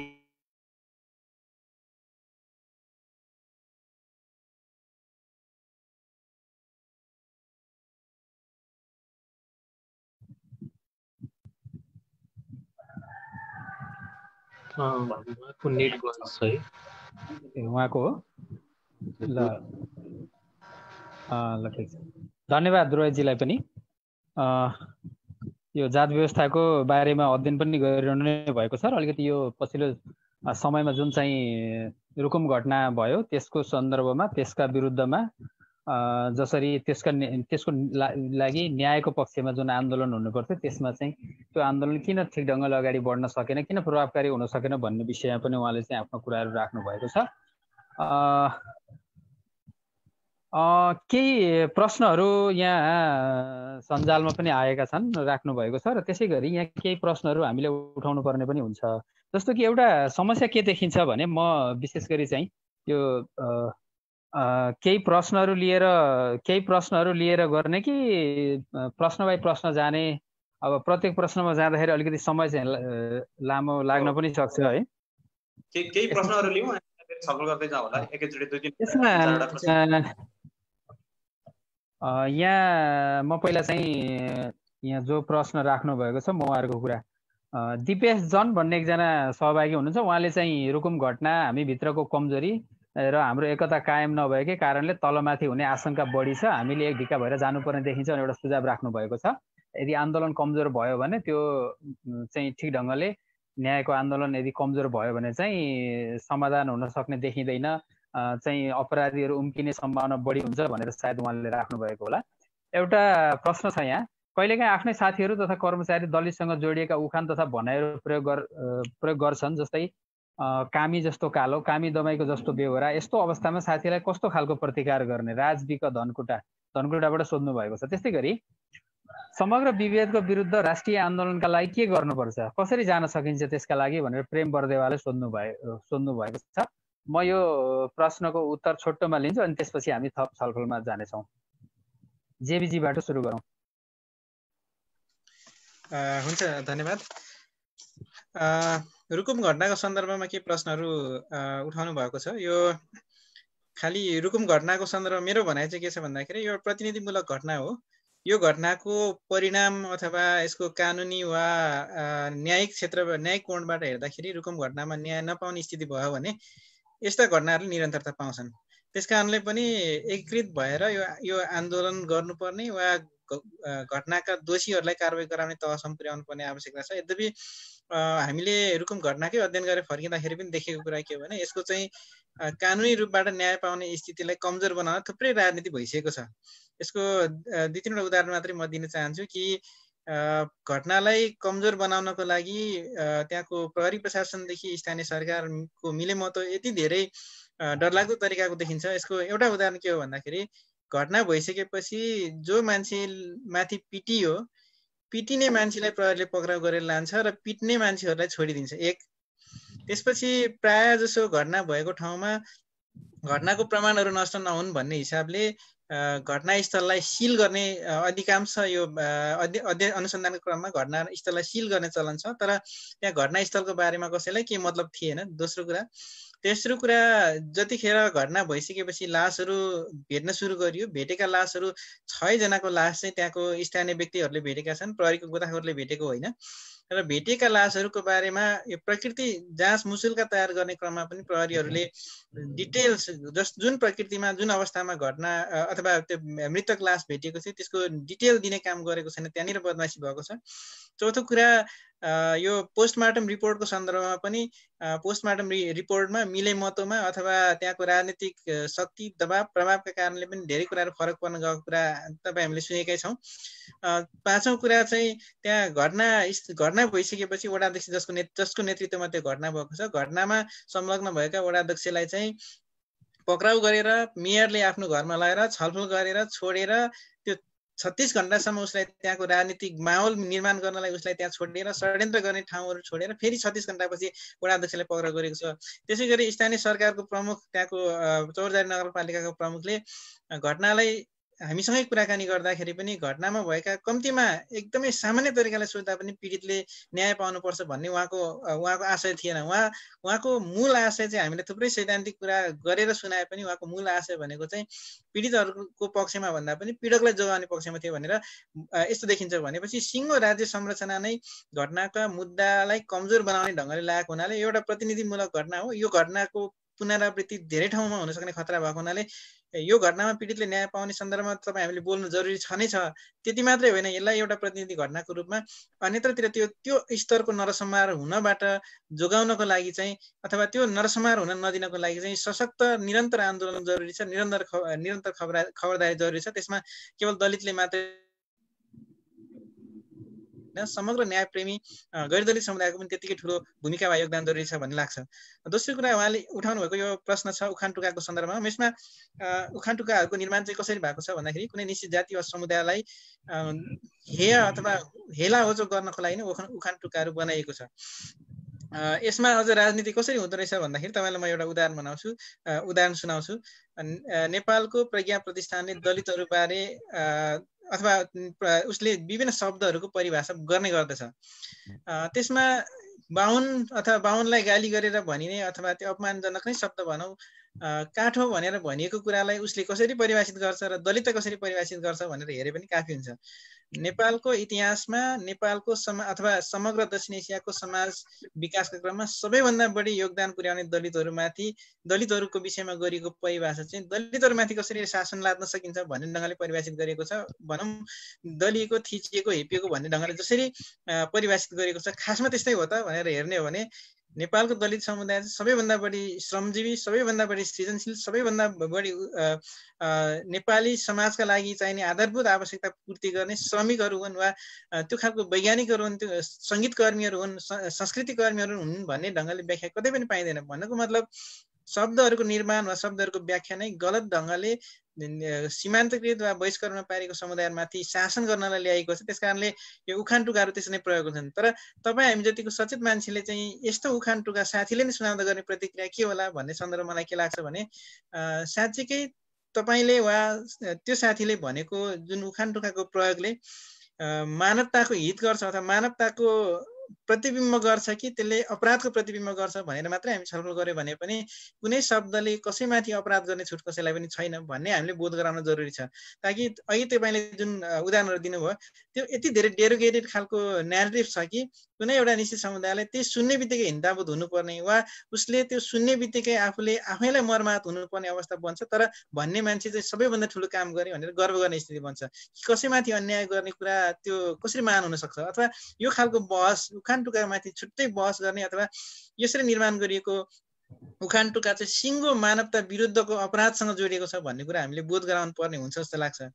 अर्को कुरा यो राष्ट्रिय आन्दोलनको कुरा जुन तपाईँले उठाउनु भएको छ, राष्ट्रिय आन्दोलन निर्माण गर्ने सन्दर्भमा चाहिँ अघि रोहितजीले भन्ने जस्तै मुख्य कुरा चाहिँ नेपालमा अब दलितहरूमाथि हुने अत्याचार विरुद्धको लडाईँ वा दलित मुक्तिको लडाईँ कस्तो हुने भन्ने विषयमा चाहिँ यसको सैद्धान्तिक पाटो, यसको वैचारिक पाटो, यसको कार्यनीतिको पाटो वा यसको कार्ययोजनाको पाटोमा अलिकति बढी काम गर्न जरुरी छ।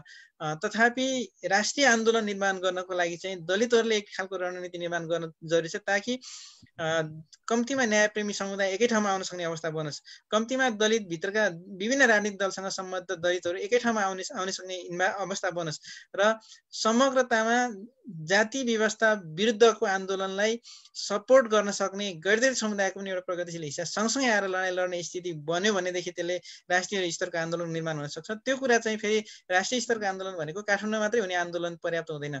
सबै जसो राज्यको केन्द्रहरूमा अहिले प्रदेशका राजधानीहरू छन्, प्रदेशका राजधानी तहमा कम्तीमा स्थानीय तहमा पनि अलिकति जाति व्यवस्थाको यो क्रूरता प्रदर्शन गरिरहेको अथवा अमानवीय घटनाहरू भइरहेको ठाउँहरूमा पनि त्यो आन्दोलन सशक्त ढङ्गले बढाउन जरुरी छ। त्यसको लागि चाहिँ केवल दलितहरूले मात्रै होइन, दलितले स्वाभाविक हिसाबले त्यसको नेतृत्व लिनुपर्छ, तर प्रगतिशील गैर दलित समुदायले पनि आफ्नो जिम्मेवारी हो भन्ने ढङ्गले कम्तीमा मानवताको पक्षमा केही गर्छु भन्ने उत्तरदायित्व बोध सहित गैर दलित पनि आउने हो भनेदेखि त्यसले एउटा राष्ट्रिय स्तरको आन्दोलन निर्माण गर्न सकिन्छ। यसमा एउटा राजनीतिक दल विशेषको दबदबा वा एउटा राजनीतिक दल विशेषले कसैलाई आन्दोलन रोक्ने अवस्था हुँदाखेरि रोकिने खालको अवस्था बन्यो भनेदेखि त्यसले राष्ट्रिय आन्दोलन निर्माण गर्न सक्दैन। त्यसैले राजनीतिक दलभित्र न्यायका मुद्दामा कुनै पनि राजनीतिक दलभित्र दलित नेताहरूले कम्प्रोमाइज गर्न जरुरी जस्तो लाग्दैन, किनभने त्यही मुद्दाको लागि जीवन सङ्घर्ष गरेर राजनीतिक नेतृत्वमा पुगेको व्यक्तिले दलितकै मुद्दामा खुट्टा कमाउनु पर्छ भन्ने जरुरी छैन, किनकि यति ठुलो पपुलेसन छ कि देशको 13% जनसङ्ख्या त्यो आन्दोलनमा त्यो नेतासँग सँगै हुन्छ भनेदेखि एउटा नेताले एउटा कुनै गैर दलित नेताले भनेको कुरा वा दिएको धम्कीको कारण डराएर बस्नुपर्ने अवस्था जस्तो लाग्दैन। समग्रतामा दलितको मुक्तिका लागि लाग्ने मान्छेले खुट्टा कमाउन जरुरी छैन, त्यसमा दलितको मात्रै होइन न्यायप्रेमी सबैको सहयोग साथ रहनेछ भन्ने जस्तो लाग्छ। त्यसैले राष्ट्रिय आन्दोलन निर्माण गर्नको लागि चाहिँ एक खालको राष्ट्रिय स्तरमै आन्दोलन निर्माण गर्ने खालको रणनीति तयार गर्ने विभिन्न मोर्चाहरूमा रहेको गैर दलितको एउटा मोर्चा हुन सक्छ, बुद्धिजीवीको एउटा मोर्चा हुन सक्छ, कर्मचारीको एउटा मोर्चा हुन सक्छ, अन्य व्यवसायमा संलग्न व्यक्तिहरूको एउटा मोर्चा हुन सक्छ। फरक फरक मोर्चा निर्माण गरेर एकीकृत शक्ति बनाएर राष्ट्रिय आन्दोलन बनाउन सकिन्छ, त्यो सम्भव छ जस्तो लाग्छ मलाई। यसमा रोहितजीको भनाइ छोटो भनाइ म लिन्छु, छोटो यसमा प्रश्नहरू नै के थियो भन्ने भयो होइन? मैले भन्नै पर्ने प्रश्नहरू केही छ र? तपाईँले भन्नै पर्ने भन्दा नि यसमा मैले छोटो लिन खोजेको तपाईँबाट। मैले अहिले यो एकजना साथीले सोधिरहनु भएको छ है, सरोज यादवजीले मलाई सोध्नु भएको छ कि यो नेपालबाट मात्रै जात व्यवस्था हटाउन सकिन्छ कि सकिँदैन भनेर सोधिरहनु भएको छ होइन। यो चाहिँ दक्षिण एसिया अथवा एसिया जहाँ छ त्यहाँभरि नै हटाउनको लागि सँगै काम गर्ने कि भन्ने छ उहाँको। र अहिले चाहिँ पछिल्लो समयमा जेबीजीले पनि केही कुराहरू राख्नुभयो, त्यो सबै कुरालाई जोडेर राख्दाखेरि चाहिँ मैले अघि नै भनेको कुरालाई केही इलाबोरेट गर्नुपर्छ जस्तो लाग्यो यहाँनिर होइन। जस्तो जेबी सरले भने जस्तै चाहिँ राष्ट्रिय आन्दोलन अगाडि बढाउने कुरा चाहिँ हो होइन, तर त्यो आन्दोलन कसले गर्ने त होइन? यो आन्दोलन अघि बढाउनको लागि यो जात व्यवस्था नै अन्त्य गर्नको लागि प्रतिबद्ध एउटा राजनीतिक शक्ति हामीसँग रहेन भने होइन, जस्तो विगतमा चाहिँ जसरी माओवादीले यो मुद्दाहरूलाई आफ्नो स्वामित्वमा लिएर अगाडि बढाएको थियो त्यही ढङ्गको प्रतिबद्ध राजनीतिक शक्ति अगाडि बढाएन भने हामी खास गन्तव्यमा चाहिँ पुग्न सक्दैनौँ होइन। त्यसको लागि जस्तो उहाँले अघि भन्नुभएको राष्ट्रिय आन्दोलन जस्तो अहिले नै विभिन्न दलहरूसँग रहेका चाहिँ दलित सांसदहरू, दलित नेतृत्व, राजनीतिक नेतृत्व, दलित सङ्गठनहरू बिचको चाहिँ बलियो मोर्चाबन्दी हुने र उहाँहरू चाहिँ अगाडि आन्दोलनमा आउने हो भने जस्तो कमसेकम रुकुम घटना जस्तो घटनाको केसमा त्यसले चाहिँ एउटा अपूर्ण भूमिका खेल्न सक्ला होइन। अथवा चाहिँ यो न्यायालयको पुनर्संरचनाको कुरा छ होइन, साँच्चै दलितहरूको न्यायमा पहुँच बढाउने र एक किसिमको सोसल क्यापिटल निर्माण गर्दै जाने कुरा छ, त्यसमा केही सकारात्मक भूमिका खेल्न सक्ला। तर सिङ्गो जात व्यवस्थालाई उखेलेर फाल्ने कुरामा चाहिँ त्यो आन्दोलन पनि पर्याप्त हुँदैन हैन। त्यो आन्दोलन पर्याप्त हुँदैन, किनभने यो कुरा चाहिँ कस्तो जटिल छ भने हाम्रोमा चाहिँ मुख्यतया 3वटा कुराहरू, यो चाहिँ वर्गको निर्माण, राज्यको निर्माण र यो चाहिँ जात व्यवस्था सँगसँगै विकास भएको छ र एकअर्कामा अत्यन्तै जटिल रूपमा गाँसिएको छ।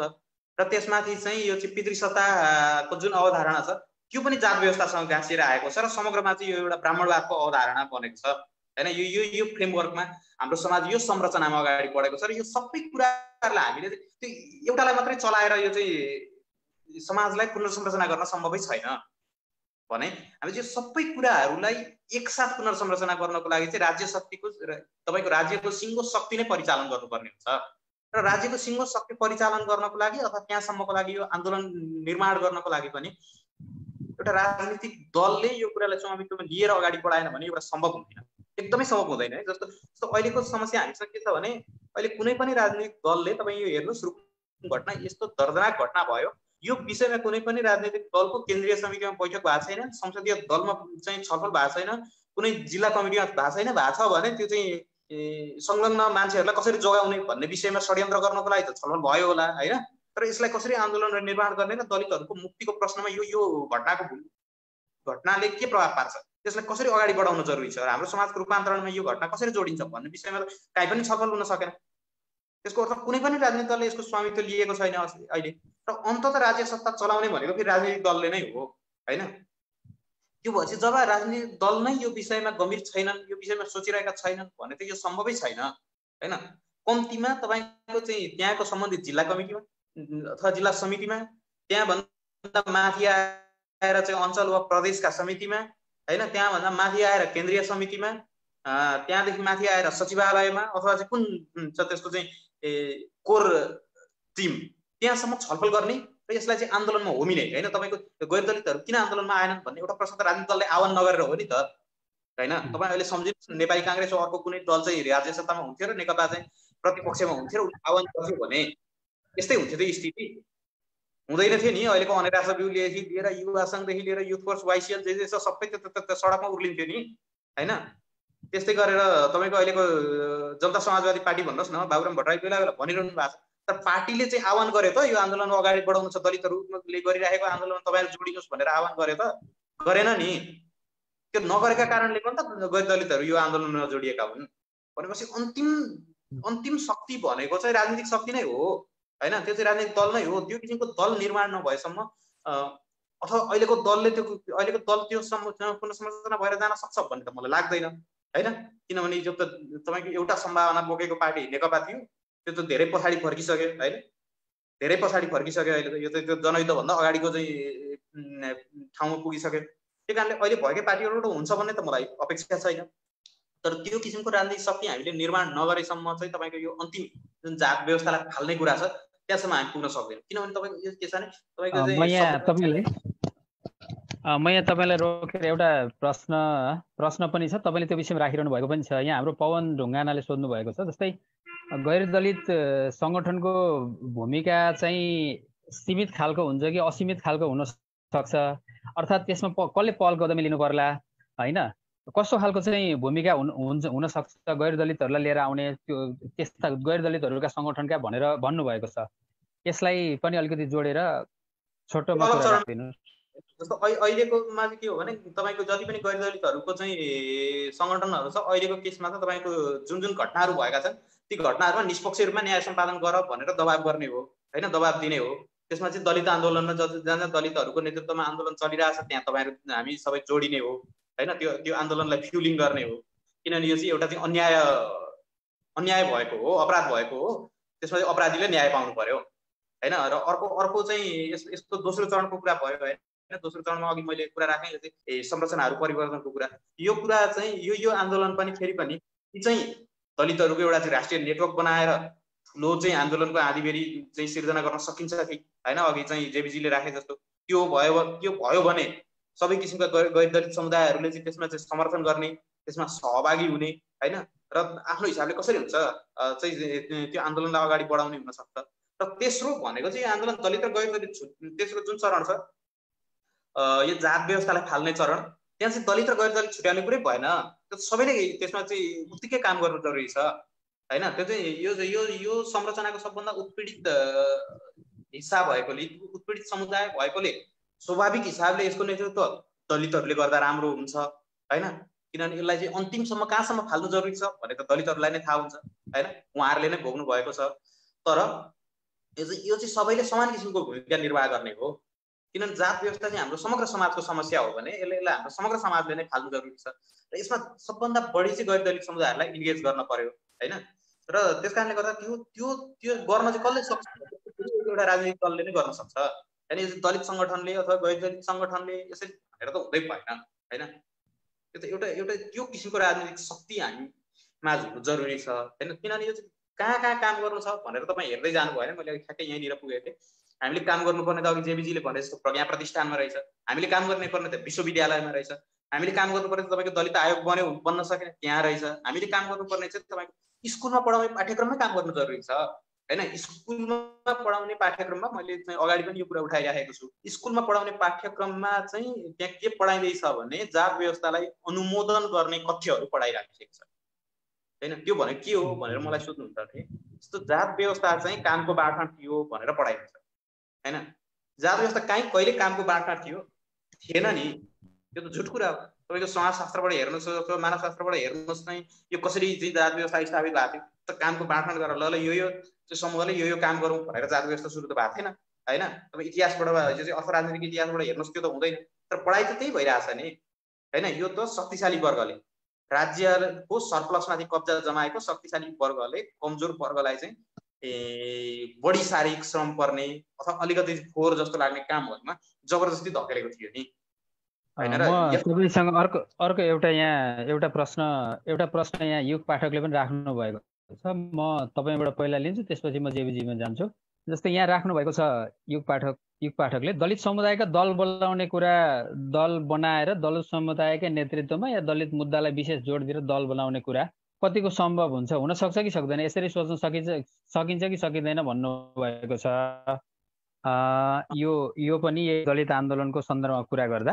त्यसैगरी यो प्रश्न एकैछिन, त्यसपछि यो प्रश्न जेबीजीले पनि नोट गरिराख्नु होला। त्यसपछि अर्को एउटा जात व्यवस्थाको कुरा गर्दा जात व्यवस्था भनेर हाम्रो समाजमा कसरी बुझाइएको छ? खासमा जात व्यवस्था भनेको यो हो भन्ने सवालमा समाजले कसरी बुझेको छ, यसमा अलिकति जानुपर्छ होला। यसलाई पनि जोड दिनु होला तपाईँले छोटोमा। त्यसपछि म जेबीजी कहाँ जान्छु। त्यसपछि त्योभन्दा अगाडि एउटा सुझाव, त्योभन्दा अगाडि एउटा यहाँ हाम्रो बलराम तिमल सिन्हा जो संस्कृतिकर्मी पनि हुनुहुन्छ, कवि पनि हुनुहुन्छ, उहाँले एउटा महत्त्वपूर्ण यहाँ सुझावको रूपमा राख्नु भएको छ, प्रश्नको रूपमा भन्दा पनि। दलित आन्दोलनले अबको दिशा के भन्ने बारेमा थप छलफल हुनुपर्ने देखिन्छ। वर्तमान दलित आन्दोलन सुधारवादी घेरामै सीमित बनेको छ। एउटा क्रान्तिकारी राजनीतिक दिशाको अभावमा यो आन्दोलन पनि बहसदेखि बहसमै सीमित हुने पक्का छ। हालको संविधान र व्यवस्थाभित्रबाट दलित मुक्ति सम्भव छैन। त्यसैले समाजवादी व्यवस्था स्थापनाको सङ्घर्षसँग जोडेर मात्रै दलितहरूको मुक्तिको ढोका खुल्न सक्छ। कैयन दलितहरू राजनीतिक रूपमा चाहिँ चरम दक्षिणपन्थी राजनीतिक पार्टीमा लाग्ने र दलित मुक्तिको अपेक्षा गर्ने देखिन्छ। यही व्यवस्थाभित्र अधिकतम सुविधाका लागि मरिहत्ते पनि गर्ने र मुक्ति पनि खोज्ने कुरा आफैमा विरोधाभासपूर्ण छ भन्नुभएको छ उहाँले। भन्दाखेरि एउटा यो चाहिँ कस्तो भने यो दृष्टिकोणमा कसरी कहाँ पुग्ने भन्ने एउटा चाहिँ जुन दृष्टिकोणमा समस्या पैदा भएको छ, यसलाई यो कुराहरूलाई तपाईँले छोटोमा राखिदिनुहोस्। त्यसपछि म जेबीजीकोमा जान्छु।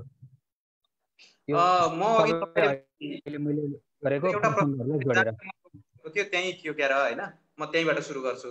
जस्तो हाम्रो समाजमा चाहिँ कसरी पढाइँदैछ यो चाहिँ जात व्यवस्थाको बारेमा र हैन। दलित समुदाय त तपाईँको विभिन्न किसिमको एक्टिभिजमले गर्दा त्यो विषयमा अलिकति बुझ्न सक्छौँ होला पछि हैन। तर जो गैर दलित समुदाय यो विषयसँग जोडिँदैन उसले चाहिँ जात व्यवस्था अनुमोदन गर्ने यी कथ्यहरू नै पढेर आउँछ हैन। जस्तो चाहिँ तपाईँको नेपालमा जयस्थिति मल्लले कामका जातका आधारमा कामको बाँडफाँड गरे भनिएको छ। यो त एउटा झुट भाषा हो। यो कहाँबाट आयो भनेर तपाईँ हेर्नुहुन्छ भने जब चाहिँ यो ब्रिटिस राजको अन्तिम कालखण्डतिर हैन चाहिँ पछिल्लो कालखण्डमा जात व्यवस्था विरोधी आन्दोलन चर्किन थाल्यो, त्यही बेला यो चाहिँ वर्ण व्यवस्थालाई चाहिँ कायम राख्ने, जात व्यवस्थालाई चाहिँ कायम राख्ने, खालि छुवाछुतलाई मात्रै हटाउने उद्देश्यका साथ केही सुधारवादी आन्दोलनहरू सुरु भए। अघि जेबीजीले पनि त्यो नामहरू उल्लेख गर्नुभयो। ती सुधारहरूले हैन वर्ण व्यवस्थालाई कायम राख्ने, जात व्यवस्थालाई कायम राख्ने, तर खालि छुवाछुतलाई चाहिँ हटाउन सकिन्छ कि भनेर एक किसिमको प्रयास भयो, जुन सम्भव थिएन भन्ने कुरा अहिले हामीले देखिसकेको छौँ होइन।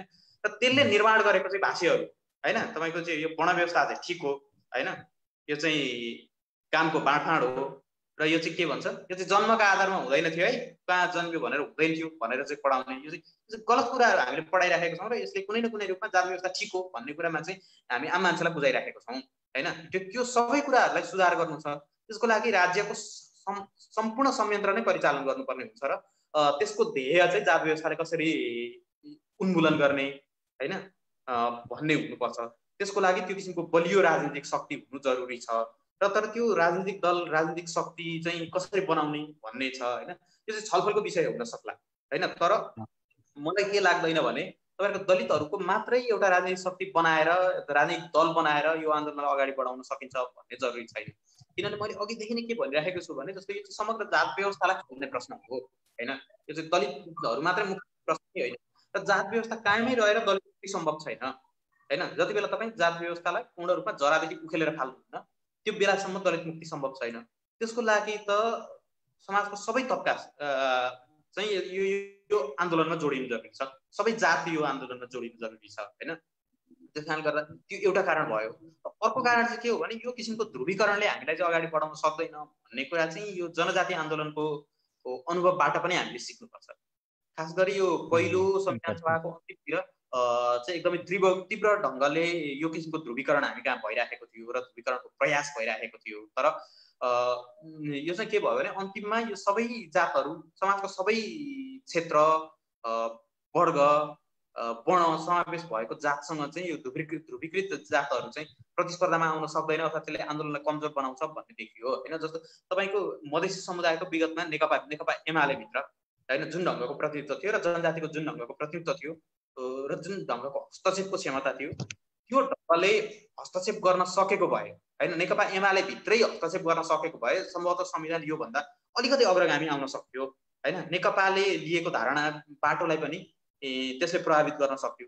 तर त्यहाँ भित्रबाट चाहिँ मधेसी नेतृत्व पनि बाहिरिन गएर एकदमै सानो त्यो पनि नेतृत्वले लिएको बाटोसँग सहमत चाहिँ केही नेताहरू मात्रै बाँकी रहे होइन। जनजाति आन्दोलनको सन्दर्भमा पनि त्यही भयो होइन। त्यसले गर्दा नेकपा एमाले भित्र नै त्यो अल्टरनेटिभ भोइस स्थापित हुन सकेन र त्यसले चाहिँ यो संविधान यो रूपमा आउनको लागि त्यसले पनि भूमिका खेलेको थियो। त्यसले एक ढङ्गले त्यो ध्रुवीकरणको प्रयास चाहिँ हाम्रोमा सफल हुँदैन कि भन्ने देखाएको पनि हुनसक्छ है। त्यो अनुभवबाट पनि हामीले एउटा सिक्नु जरुरी छ। र अर्को चाहिँ कस्तो भने यो चाहिँ दलितहरूको चाहिँ एउटा सङ्ख्याको हिसाबले पनि हाम्रोमा चाहिँ त्यो माइनोरिटीमै छ होइन।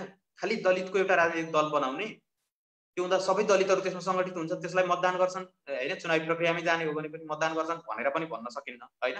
बाँकी गैर दलितहरूलाई परिचालन गर्नको लागि त्यससँग एजेन्डा पनि हुँदैन होइन। खालि यो चाहिँ दलितको मात्रै दल बनाउने भन्ने हो भने त त्यो हिसाबले पनि यो कमजोर हुनसक्छ।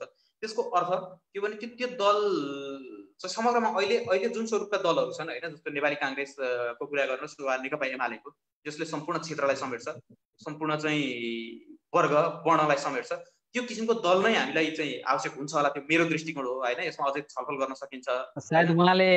सायद उहाँले दलित समुदायकै व्यक्तिहरूबाट पहलको कुरा गर्न खोज्नु भएको होला यो राजनीतिक उसको सवालमा। म तपाईँसँग फेरि आउँछु। म अहिले जेबीजीतिर जान चाहन्छु एकचोटि। यो मैले अघि यो जात व्यवस्थाको सवालमा कसरी बुझिएको छ समाजमा भन्ने कुरा पनि राखेको थिएँ। केही सन्दर्भमा हाम्रो रोयजीले पनि सुन्नु भएको छ। यसमा तपाईँको केही भनाइ छ भने राखिदिनुहोस्, त्यसपछि एउटा दुईवटा प्रश्न छ हामीसँग। हुन्छ, धन्यवाद। यो कसरी पढाइएको छ वा बुझाइएको छ भन्ने सन्दर्भमा रोयजीले पनि केही कुराहरू राख्नुभयो होइन। सुरुवात चाहिँ जात व्यवस्था बुझाउने काम चाहिँ जन्मिएपछि घरमा परिवारले नै सुरु गर्छ। परिवारले नै कोसँग बस्न हुने वा नहुने, कोसँग खान हुने वा नहुने, कोसँग खेल्न हुने वा नहुने भन्ने कुरा परिवारले एक ढङ्गले जात व्यवस्था पढाउने काम सुरुवातदेखि नै हुन्छ। दोस्रो कुरा, विद्यालय पुगिसकेपछि उसलाई जात व्यवस्था अझ बढी कठोर ढङ्गले सिकाइन्छ।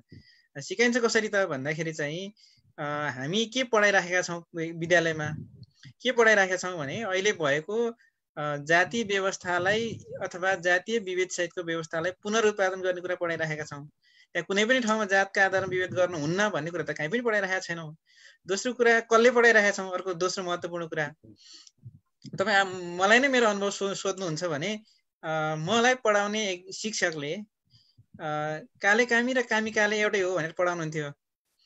त्यो ठाउँमा कुनै वस्तु वा अरू जात किन हुन सकेन? त्यसको मतलब पढाउने वा ज्ञान दिने भन्ने शिक्षकहरूमा भएको यो चरम तहको जातिवाद कति खतरनाक छ भन्ने कुरा त्यहाँबाट हेर्नुपर्छ। मलाई के लाग्छ भने नेपालका अधिकांश शिक्षकहरूमा अहिले पनि जातीय अहङ्कारको ठुलो हिस्सा चाहिँ उनीहरूको मनोविज्ञानमा छ। उनीहरूले पढाउने कुरा पनि त्यही रूपान्तरित हुन्छ। यदि शिक्षकहरूले ठिक ढङ्गले पढाउँथे वा शिक्षकहरूले ठिक ढङ्गले जात व्यवस्था उन्मूलनको कुरा गर्थे भने नेपालमा यो तहसम्म जाति विभेदको अवस्था रहँदैन थियो। दोस्रो कुरा त शिक्षितहरूले यो जाति व्यवस्था वा विभेदको विरुद्धमा ठुलो सङ्घर्ष गरिसक्थे होला, किनभने ठिक ढङ्गले पढेपछि त ठिकै ढङ्गले व्यवहार गर्थे होला नि। तर विडम्बना के छ भने जातीय व्यवस्था बेठिक हो पनि भन्ने वा विभेद बेठिक छ पनि भन्ने, तर गरिरहने खालको यो मान्छेहरू उत्पादन गरिरहेको छ। यसले चाहिँ समग्रतामा जातीय विभेदलाई पुनरुत्पादन गर्ने काम बाहेक केही पनि गरिरहेको छैन। त्यसमा अलिकति प्रगतिशील चेतना राख्ने मान्छेहरू, अलिकति रूपान्तरण गर्न चाहने केही मान्छेहरू र केही रूपान्तरण गर्नुपर्छ भन्ने शिक्षकहरूले केही प्रयत्न त गरे होला नि, त्यो स्वाभाविक छ, त्यो ठिक कुरा पनि होला। नत्र भने अधिकांश हाम्रो नेपालको शिक्षा पद्धति चाहिँ जातीय विभेदलाई पुनरुत्पादन गर्ने खालको छ। तपाईँहरूलाई थाहा छ कि राष्ट्रकवि भन्ने माधव प्रसाद घिमिरेले लेखेका कविताहरू दलितहरू चाहिँ मान्छेका भाइ हुन् भन्ने तरिकाले कविताहरूमा सम्प्रेषण हुन्छ। त्यस्तो कुरा पढाइ हुन्छ होइन। मानिस ठुलो दिलले हुन्छ जातले हुँदैन भन्ने कुराले निकै यहाँ बढाइ चढाइ गरेर पढाइन्छ। तर दिलले हुन्छ जातले हुँदैन भन्ने सँगसँगै जात व्यवस्था टिकाइ राख्नुपर्छ भन्ने कुरा मेसेज पनि दिएको छ भन्ने कुरा हामी छलफल गर्दैनौँ। दिल चाहिँ ठुलो भए हुन्छ भन्ने जस्तो देखिन्छ त्यसमा हैन। त्यो त स्वाभाविक रूपले क्षेत्रीको छोरो यो पाउ छुन्छ हिँडले छुँदैन भन्ने बित्तिकै क्षेत्रीको आफ्नो सामाजिक हैसियत र अरूको सामाजिक हैसियत त स्वाभाविक रूपले त्यहाँ छुट्याइदिएको छ। अथवा त्यसले चाहिँ समग्र जाति व्यवस्थालाई थप मलजल गरिरहेछ भन्ने ढङ्गले हामी छलफलै गर्दैनौँ। अथवा त्यो खालको अल्टरनेटिभ न्यारेटिभको बारेमा हामीले कुरै गरिरहेका छौँ। त्यसैले हाम्रो समग्र शिक्षा पद्धतिलाई हेर्ने हो भने यसले जाति व्यवस्थालाई पुनरुत्पादन गर्ने बाहेक केही मान्छेहरू त स्वाभाविक हिसाबले प्रतिरोधी चेतनासहित आउँछन्, समाजको रूपान्तरणको योजनासहित आउँछन्, त्यो कुरा त स्वाभाविक हुने भयो। तर अधिकांश मानिसहरू चाहिँ जाति व्यवस्थालाई टिकाउने ढङ्गकै प्रशिक्षित गर्ने खालको नेपाली समाजले गरिरहेको छ। त्यो राजनीतिक दलले पनि त्यही गरिरहेछन्। यसको मूल चरित्र हेर्दाखेरि राजनीतिक दलले पनि एउटा पनि जातीय विभेद विरुद्ध कार्यक्रम नल्याउनु भनेको त जातीय व्यवस्थालाई वा जातीय विभेदलाई संस्थागत गरिराख्नु भन्ने नै त हो नि। अघि रोहितजीले पनि भन्नुभयो नेकपासँग अहिले सांस्कृतिक मोर्चा छ। त्यो सांस्कृतिक मोर्चाको जिम्मेवारी के? नेपालको जात व्यवस्था गलत हो, यसले निर्माण गरेको संस्कृति गलत हो भनेर चेतना जगाउने काम उसको भूमिका हुँदैन। नेपाली काङ्ग्रेससँग थुप्रै उसको सांस्कृतिक सङ्गठनहरू छन्, बौद्धिक सङ्गठनहरू छ, तिनको भूमिका चाहिँ नेपालमा भएको जात व्यवस्था गलत हो भनेर जानकारी गराउने तिनको भूमिका हुँदैन। भन्दाखेरि उनीहरू चुप लाग्नु वा मौन बस्नु भनेको चाहिँ जात व्यवस्थालाई स्वीकार गर्नु र यसलाई कन्टिन्यू गर्नु मात्रै हो। त्यसकारणले त्यो शिक्षाको तहमा, परिवारको तहमा, राजनीतिको तहमा सँगसँगै राज्य व्यवस्था समग्र नै यो जात व्यवस्थालाई संरक्षण गर्न लागिरहेको हुनाले ठुलो परिवर्तन हुन नसकेको अथवा यसको मूल उद्देश्य नै जातीय व्यवस्थालाई टिकाउनतिर गएको हुनाले यहाँनिर समस्या छ भन्ने लाग्छ। यद्यपि केही परिवर्तन वा रूपान्तरण काम चाहिँ एउटा सचेत व्यक्तिले, सचेत नागरिकले, सचेत समूहले त्यो गरिरहेको छ। त्यो प्रयत्न पुगेको छैन, सुरुवात भएको छ, त्यो पोजिटिभ कुरा हो। अर्को कुरा युग सरले उठाउनु भएको कुरा जो छुट्टै राजनीतिक दल बनाउने कुरा सम्भव छ कि छैन भन्ने विषयमा चाहिँ मेरो अहिले रोहितले भने जस्तै लाइनमा मेरो कुरा छ कि दलितहरूले छुट्टै राजनीतिक दल बनाएर समग्र दलितहरूको मुक्ति सम्भव छ भन्ने कुरामा मलाई पनि विश्वास लाग्दैन। यसको एउटा उदाहरण हेरौँ। भारतमा मायादेवी मुख्यमन्त्री त हुनुभयो, तर त्यहाँको समग्र दलितहरूको मुक्ति भयो त भनेर हेर्ने हो भने उहाँसँग पार्टी पनि छ, मुख्यमन्त्री पनि हुनुभयो, तर भारतको उहाँको जुन के भन्छ प्रदेशमा अहिले पनि दलितहरू खासै दैनिक जीवनमा परिवर्तन भएको छैन। यदि त्यसै गरी यसमा युग सरको कुरा चाहिँ दलित समुदायको मान्छेहरूले अब त्यो पहल लिनुपर्छ भन्ने थियो कि यो यसलाई कसरी हेर्न सकिन्छ? त्यसमा म अर्को कुरा त्यसमा अहिले म जोडिन्छु। दोस्रो कुरा चाहिँ नेपालमै पनि दलित बहुजन पार्टी भनेर विश्वेन्द्र पासवानहरूले सुरु गर्नुभयो। त्यो एक चरणमा संसदसम्म पुग्ने हैसियत त राख्यो, त्यसले साँच्चीकै दलितहरूको मुक्ति गरे त? त्यसरी हेर्दाखेरि दलितको मुक्तिको लागि त निश्चित दृष्टिकोण चाहिने रहेछ, कार्यक्रम चाहिने रहेछ, राजनीतिक शक्ति चाहिने रहेछ, त्यो त निर्माण गर्न सकेन। यसमा अर्को अघि उहाँले उठाउनु भएको कुरा, अर्को महत्त्वपूर्ण कुरा चाहिँ के हो भने दलितले नेतृत्व गरेर सबै कुरा हुन्छ त भन्ने कुरामा पनि फेरि दलितले नेतृत्व गर्ने दलितै नै गर्नुपर्छ भन्ने छैन, तर समग्र दलितहरूमाथि भएको उत्पीडन विरुद्ध लाग्ने सक्ने चेतना सहितको पार्टी, त्यो खालको नीति सहितको पार्टी, त्यो खालको संगठन सहितको पार्टी हुने हो भने त्यसले रूपान्तरण गर्न सक्छ। त्यसको हामीले एउटै अभ्यास हेर्यौं भने माओवादी जनयुद्धको बेला एउटा तहमा समाजलाई एक खालको उथलपुथल गराउने खालको क्रान्ति त भयो, त्यसमा दलितहरू सहभागी त भए, भलै दलित त्यसको मुख्य नेतृत्वमा दलित थिएन, तर त्यो खालको प्रतिबद्धता सहित आउने, दलितहरू पनि सहभागी हुने, दलितहरूको नेतृत्वमा पुग्ने खालको पार्टी यदि हुने हो भने त्यसले दलितहरूको मुक्तिको लागि काम गर्छ जस्तो लाग्छ। नत्र दलितहरूले मात्रै छुट्टै पार्टी बनाउने कुरा चाहिँ आइसोलेसनमा बसिराख्ने, फेरि त्यो अर्को युटोपिया हुने, रूपान्तरण खासै केही नहुने, राजनीतिक दल छ भन्ने अस्तित्व रहने तर नहुने हुन सक्छ। दोस्रो कुरा, अब नेपालमा सम्भव भएसम्म दलितहरू त्यो मूल नेतृत्वमा रहने गरेर समग्र जात व्यवस्था विरुद्धकै आन्दोलन निर्माण गर्ने गरेर गैर दलितहरूको पनि उत्तिकै सहभागिता वा नेतृत्वमा संलग्नता हुने गरी पार्टी त्यस्तो बन्न सक्छ भने त्यसले सकारात्मक काम गर्न सक्छ होला जस्तो लाग्छ। तर क्रान्तिकारी हुने निश्चित टाइममा पुगिसकेपछि फेरि त्यो जाति व्यवस्थालाई नै पुनरुत्पादन गर्ने खालको पार्टी भयो भने समस्या हुँदो रहेछ भन्ने त हाम्रै अनुभव छ। त्यस कारणले दलित गैर दलित दुवै मिलेर पार्टी बनाउने, त्यसले समग्र आमूल परिवर्तनको एउटा दृष्टिकोण सहित, आमूल परिवर्तनको विचार सहित, राजनीति सहित, त्यसको संगठन सहित एउटा राजनीतिक दल वा त्यो खालको संगठन हुने हो भने त्यसले यो जाति व्यवस्थामा आधारित समाजलाई एक ढङ्गले रूपान्तरण गर्नलाई सपोर्ट गर्न सक्छ, त्यो खालको नेतृत्वले काम गर्न सक्छ भन्ने विश्वास चाहिँ मलाई छ। ल यसमा एउटा कुरा कस्तो भने, जस्तै अब विभिन्न प्रकारका दृष्टिकोणहरू छन् दलित आन्दोलन अर्थात् मुक्तिको सन्दर्भमा, दलित मुक्तिको सन्दर्भमा विभिन्न प्रकारका दृष्टिकोणहरू छन्। एक प्रकारको दृष्टिकोण अघि यहाँले पनि उल्लेख गर्नुभयो, यही अब संसदीय लोकतान्त्रिक एउटा प्रकारको पुँजीवादी लोकतान्त्रिक दृष्टिकोणबाट पनि दलितहरूको मुक्ति सम्भव छ भन्ने पनि देखिन्छ। त्यसै गरी आजकल नेपालमा अलि बढी अम्बेडकरको विचारधारा अन्तर्गत रहेर छलफल गर्ने परिपाटी पनि भर्खरै सुरुवात हुन खोजेको छ, भइराखेकै छ। त्यसका विभिन्न प्रकारका सीमाहरू पनि छन्। यसरी हेर्दा हामी ठ्याक्कै दलित मुक्तिको दृष्टिकोण चाहिँ के हुन सक्छ भन्न सक्छौँ हामी? तपाईँले यसलाई चाहिँ एक वाक्यमा सूत्रीकरण गरेर कसरी भन्न सक्नुहुन्छ? यो अम्बेडकरको विषयमा नेपालमा दुईटा खालको बुझाइ छ। एउटा अम्बेडकरलाई अति देवत्वकरण गर्ने खालको बुझाइ छ, एउटा दृष्टिकोण चाहिँ अम्बेडकरलाई धर्म परिवर्तन गर्ने बित्तिकै सबै कुरा सिद्धियो भन्ने बुझाइ छ। दुईटै बुझाइ अति बुझाइ हो भन्ने मलाई लाग्छ। त्यस कारणले नेपाल खास गरी दक्षिण एसियाको समाजलाई अध्ययन गर्ने सन्दर्भमा, जात व्यवस्थालाई अध्ययन गर्ने सन्दर्भमा अम्बेडकरको बृहत खालको अध्ययन छ, त्यो कुरालाई नकार्ने कुरा छैन। असाध्यै धेरै मिहिन ढङ्गले अध्ययन गर्नुभएको छ, त्यतिको अध्ययन अरू कतैबाट भएको छैन। एक दोस्रो कुरा, फेरि यो साँच्चीकै राजनीतिक सिद्धान्तको तहमा अम्बेडकर पुगेको हो त भनेर हेर्ने हो भनेदेखि चाहिँ मलाई के लाग्छ भने यो राजनीतिक सिद्धान्तको तहमा वा राजनीतिक विचारको तहमा अम्बेडकर पुगिसकेको हो भन्ने मलाई लाग्दैन। किनभने यदि त्यसो हो भनेदेखि अम्बेडकर मान्ने अथवा अम्बेडकर विचारलाई मान्ने राजनीतिक दल कस्तो हुन्छ, अम्बेडकरवादलाई मान्ने त्यसको विचार के हुन्छ, संगठन कस्तो हुन्छ, त्यसको संगठन परिचालन विधि के हुन्छ भन्ने कुरा समग्रमा खाका सहित आउने र एउटा विचार वा वादको तहमा त्यो पुगेको छ भनेर विश्लेषण गर्ने भने अलग कुरा हो। नत्र भने अम्बेडकर सिद्धान्तको तहमा होइन। त्यसैले दृष्टिकोणको कुरा गर्दा चाहिँ के हुन्छ भने अम्बेडकरको एउटा अवधारणा छ, तर यो विश्व दृष्टिकोणसँग गाँसेर हेर्दाखेरि यो छुट्टै दृष्टिकोण हो भनेर मिल्न सक्ने अवस्थामा छैन। यो पनि एउटा संसदीय पुँजीवादी राजनीतिक पद्धतिभित्रै उहाँले मुक्ति खोजेको वा संसदीय पुँजीवादी राजनीतिक दर्शन वा सिद्धान्तभित्रकै एउटा उपज हो त्यो। त्यस कारण त्यो छुट्टै दर्शनको तहमा, विचारको तहमा पुग्यो भन्ने मलाई लाग्दैन। तथापि अम्बेडकरले जसरी समाज अध्ययन गर्नुभयो, जसरी समाजका विभिन्न तह तबका वा जात व्यवस्थासँग सम्बन्धित राखेर अध्ययन गर्नुभयो, त्यो अध्ययन चाहिँ नेपालको मात्रै नभएर दक्षिण एसियाको सबै राजनीतिक दलहरूले अध्ययन गर्नुपर्ने, बहस गर्नुपर्ने, छलफल गर्नुपर्ने र दलितहरूको समस्याको गम्भीरतालाई बोध गर्नुपर्ने तहमा चाहिँ त्यो अध्ययन भएको छ। उहाँले छुट्टै राजनीतिक दल वा छुट्टै खालको त्यो सङ्घर्ष आन्दोलन चलाएको भए वा त्यो खालको राजनीतिक शक्ति नै निर्माण गरेको भएदेखि यसलाई वादको तहमा, विचारको तहमा बहस गर्न सकिन्थ्यो होला।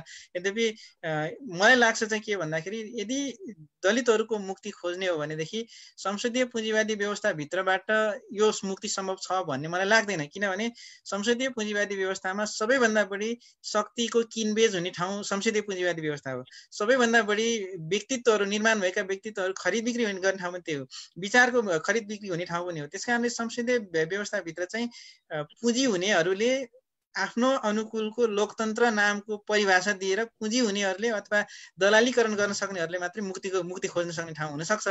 त्यसमा समग्र समुदायको मुक्ति हुँदैन कि व्यक्तिहरूको मुक्ति हुन सक्छ। अहिले हामीले कुरा गऱ्यौँ कि कुनै राजनीतिक दलका व्यक्तिहरू एकदमै दक्षिणपन्थी भए अथवा एकदमै कुनै नेताको पिछल्लोको भएर पद लिए भने व्यक्तिगत हिसाबले त्यो व्यक्ति त मुक्त हुन सक्छ, तर समग्र समाजको मुक्ति हुन सक्दैन। त्यस कारणले मलाई के लाग्छ भने एउटा उन्नत तहको समाजवादी व्यवस्था निर्माण गर्ने तहमा पुर्याउने राजनीतिक दल, त्यही खालको विचार, त्यही खालको दृष्टिकोण, त्यही खालको समाज सभ्यता निर्माण गर्ने खालको योजना सहितको त्यो खालको वैचारिक दृष्टिकोण सहितको राजनीतिक दल वा राजनीतिक शक्ति हुने हो भने त्यसले चाहिँ दलित मुक्तिको एउटा कार्यदिशा निर्धारण गरेर जान सक्छ। होइन भनेदेखि चाहिँ अम्बेडकर मात्रै भनेर समग्र राजनीतिक पद्धतिको कुरा गर्न पुग्छ जस्तो मलाई लाग्दैन। हामी कार्यक्रमको अन्तिममा आएका छौँ। केही भनिरहनु भएको छ? म अलिकति उहाँको कुरालाई थपौँ होइन, यो राजनीतिक दल छलफललाई एउटा टुङ्गोमा पनि पुर्याउँ होइन। खास अघि युवाको प्रश्नबाट पनि जोडौँ होइन। र उहाँले भने जस्तै त्यो खालको इनिसिएसन चाहिँ सुरु गर्नु जरुरी छ होइन। अब जात व्यवस्थालाई केन्द्रमा राखेर सोच्ने र त्यसको आधारमा समाजलाई रूपान्तरण गर्न खोजिने त्यो खालको दल निर्माणको प्रश्न, त्यो फेरि तपाईँ कस्तो भने अहिले चाहिँ हामी दलित प्रश्नमा छलफल गरिराखेको भएर हामी यसलाई केन्द्रमा राखेर भनिरहेका छौँ होइन। केन्द्रमा राख्ने अरू कुरा पनि हुन सक्छ होइन। जस्तो हाम्रोमा अर्थव्यवस्था, विकासप्रतिको दृष्टिकोण, प्रकृतिप्रतिको दृष्टिकोण होइन, यो कुराहरू पनि हामीले सँगसँगै काम गर्नु जरुरी छ।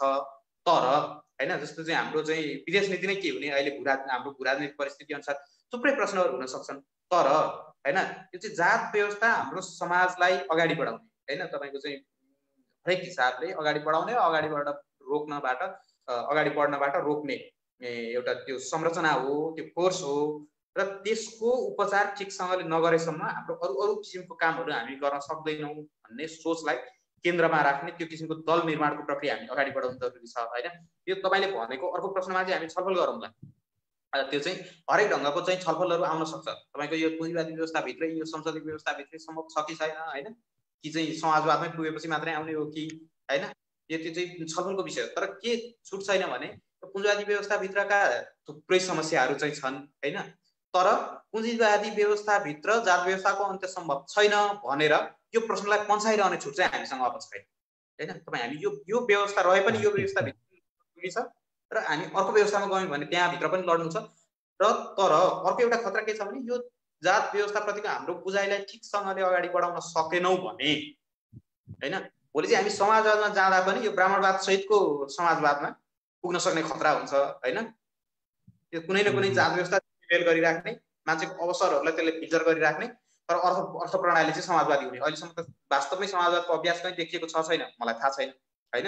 त्यो हामी त्यो किसिमको अभ्यासै भएको छैन। त्यो भयो भने समाज कस्तो हुन्छ त्यो पनि हामीलाई थाहा छैन। तर भोलि हामी यो चाहिँ त्यो अहिले जुन समाजवाद हामीले कल्पना गरेका छौँ त्यहाँ पुग्यो भने पनि जात व्यवस्था चाहिँ कुनै न कुनै रूपमा त्यहाँ रहिराख्ने परिस्थिति निर्माण हुन सक्छ। त्यो कारणले गर्दा हामीले जात व्यवस्थालाई केन्द्रमा राखेर बाँकी समाज रूपान्तरणको आन्दोलनलाई, समाज परिवर्तनको आन्दोलनलाई अगाडि बढाउने किसिमको दल निर्माणको लागि चाहिँ छलफल सुरु गर्ने, त्यो प्रयास सुरु गर्ने समय चाहिँ भएको छ होइन। त्यो चाहिँ ठिक छ। मैले तपाईँलाई अहिले यहाँ रोकेँ, फेरि एकचोटि हामी छलफल गर्छौँ। अब हामी कार्यक्रमको अन्तिममा आइसकेका छौँ। हामीसँग धेरै प्रश्नहरू छैनन्। म यहाँ एकचोटि यो म जेबीजीसँग जान चाहन्छु। यो एउटा यो दलित आन्दोलनको कुरा गर्दा दलित समुदायभित्रैको छुवाछुत, त्यसभित्र रहेका अन्तर्विरोधहरूलाई पनि मान्छेहरूले ठुलो समस्याको रूपमा लिने गर्छन्। मलाई लाग्छ यहाँले यो विषयमा अध्ययन पनि गर्नुभएको छ र महसुस नजिकबाट गर्नुभएको छ। यसलाई कसरी हल गर्ने या यस सम्बन्धी दृष्टिकोण के हुनुपर्छ? यो दलितहरूभित्रको अन्तर्विरोधको विषय पनि एउटा महत्त्वपूर्ण विषयवस्तु हो। यो हल गरेर जानुपर्ने विषयवस्तु हो। यसमा दुईटा कुरामा प्रश्नता हुनुपर्छ जस्तो लाग्छ। पहिलो कुरा, दलितभित्रको अन्तर्विरोधको स्रोत के हो भन्ने कुरामा हेर्नुपर्छ होला। त्यो भनेको चाहिँ दलितहरू आफैले चाहेर त्यो खालको व्यवस्था निर्माण गरेका हुन् कि सिङ्गो संरचनाले दलितहरूमाथि निरन्तर फुटको श्रृङ्खला बनाउने र त्योमाथि शासन गर्नलाई यो व्यवस्था बनाएको भन्ने कुरामा हामी प्रश्न हुनुपर्छ। यो कुरा प्रश्न के छ भन्दाखेरि चाहिँ जसरी दासहरू एकै ठाउँमा हुँदाखेरि राज्य व्यवस्थालाई चुनौती दिन सक्थे, दलितहरूभित्र आन्तरिक विभेद पनि निर्माण गरिदियो भने दलित एकीकृत शक्ति बन्न सक्दैन भन्ने सत्ताको नियोजित षड्यन्त्रको प्रतिफल दलितहरूभित्रको अन्तर्विरोध हो अथवा दलित विभेदको कुरा हो। त्यसकारण यो हल गर्ने विधि पनि के हुन्छ त भन्दाखेरि सिङ्गो संरचनाको रूपान्तरण गर्ने मुद्दालाई सँगसँगै लिएर जाँदाखेरि सबै समूह अथवा त्यो दलितभित्रको सबै समूहहरूमा एक ठाउँमा आइपुग्छ। किनकि विभेद गर्ने उपरी संरचना भत्काउने एउटा मिसनमा त्यो दलितभित्रका सबै समुदायहरू एकै ठाउँमा आएको थुप्रै उदाहरण छन्। यसको पहिलो र सबैभन्दा महत्त्वपूर्ण घटना वा उदाहरण के लिन सकिन्छ भने 2010 सालमा पशुपति मन्दिर प्रवेश आन्दोलन भयो काठमाडौँमा। त्यति बेला दलितहरूभित्रका जस्तो विश्वकर्माहरू पूर्वबाट आएका जदुवीर विश्वकर्माहरू पनि हुनुहुन्थ्यो, टिआर विश्वकर्माहरू पनि हुनुहुन्थ्यो, त्यसै गरी पश्चिमबाट आएका विश्वकर्मा पनि हुनुहुन्थ्यो, काठमाडौँको कपालीहरू पनि हुनुहुन्थ्यो, त्यसमा अन्य परिवारहरू पनि हुनुहुन्थ्यो। समग्रतामा दलितहरूमाथि भएको अत्याचारको विरुद्ध अथवा मन्दिरमा भएको विभेदको विरुद्ध हामी सामूहिक ढङ्गले जानुपर्छ भनेर गरेको आन्दोलनको प्रतिफल पशुपति मन्दिरमा लेखिएको अछुतहरूलाई प्रवेश निषेध भन्ने बोर्ड हटाउन सफल भयो। त्यो कसरी सफल भयो भन्दाखेरि चाहिँ एउटै मिसन थियो कि पशुपति मन्दिरमा दलितले प्रवेश पाउनुपर्छ भन्ने मिसन थियो।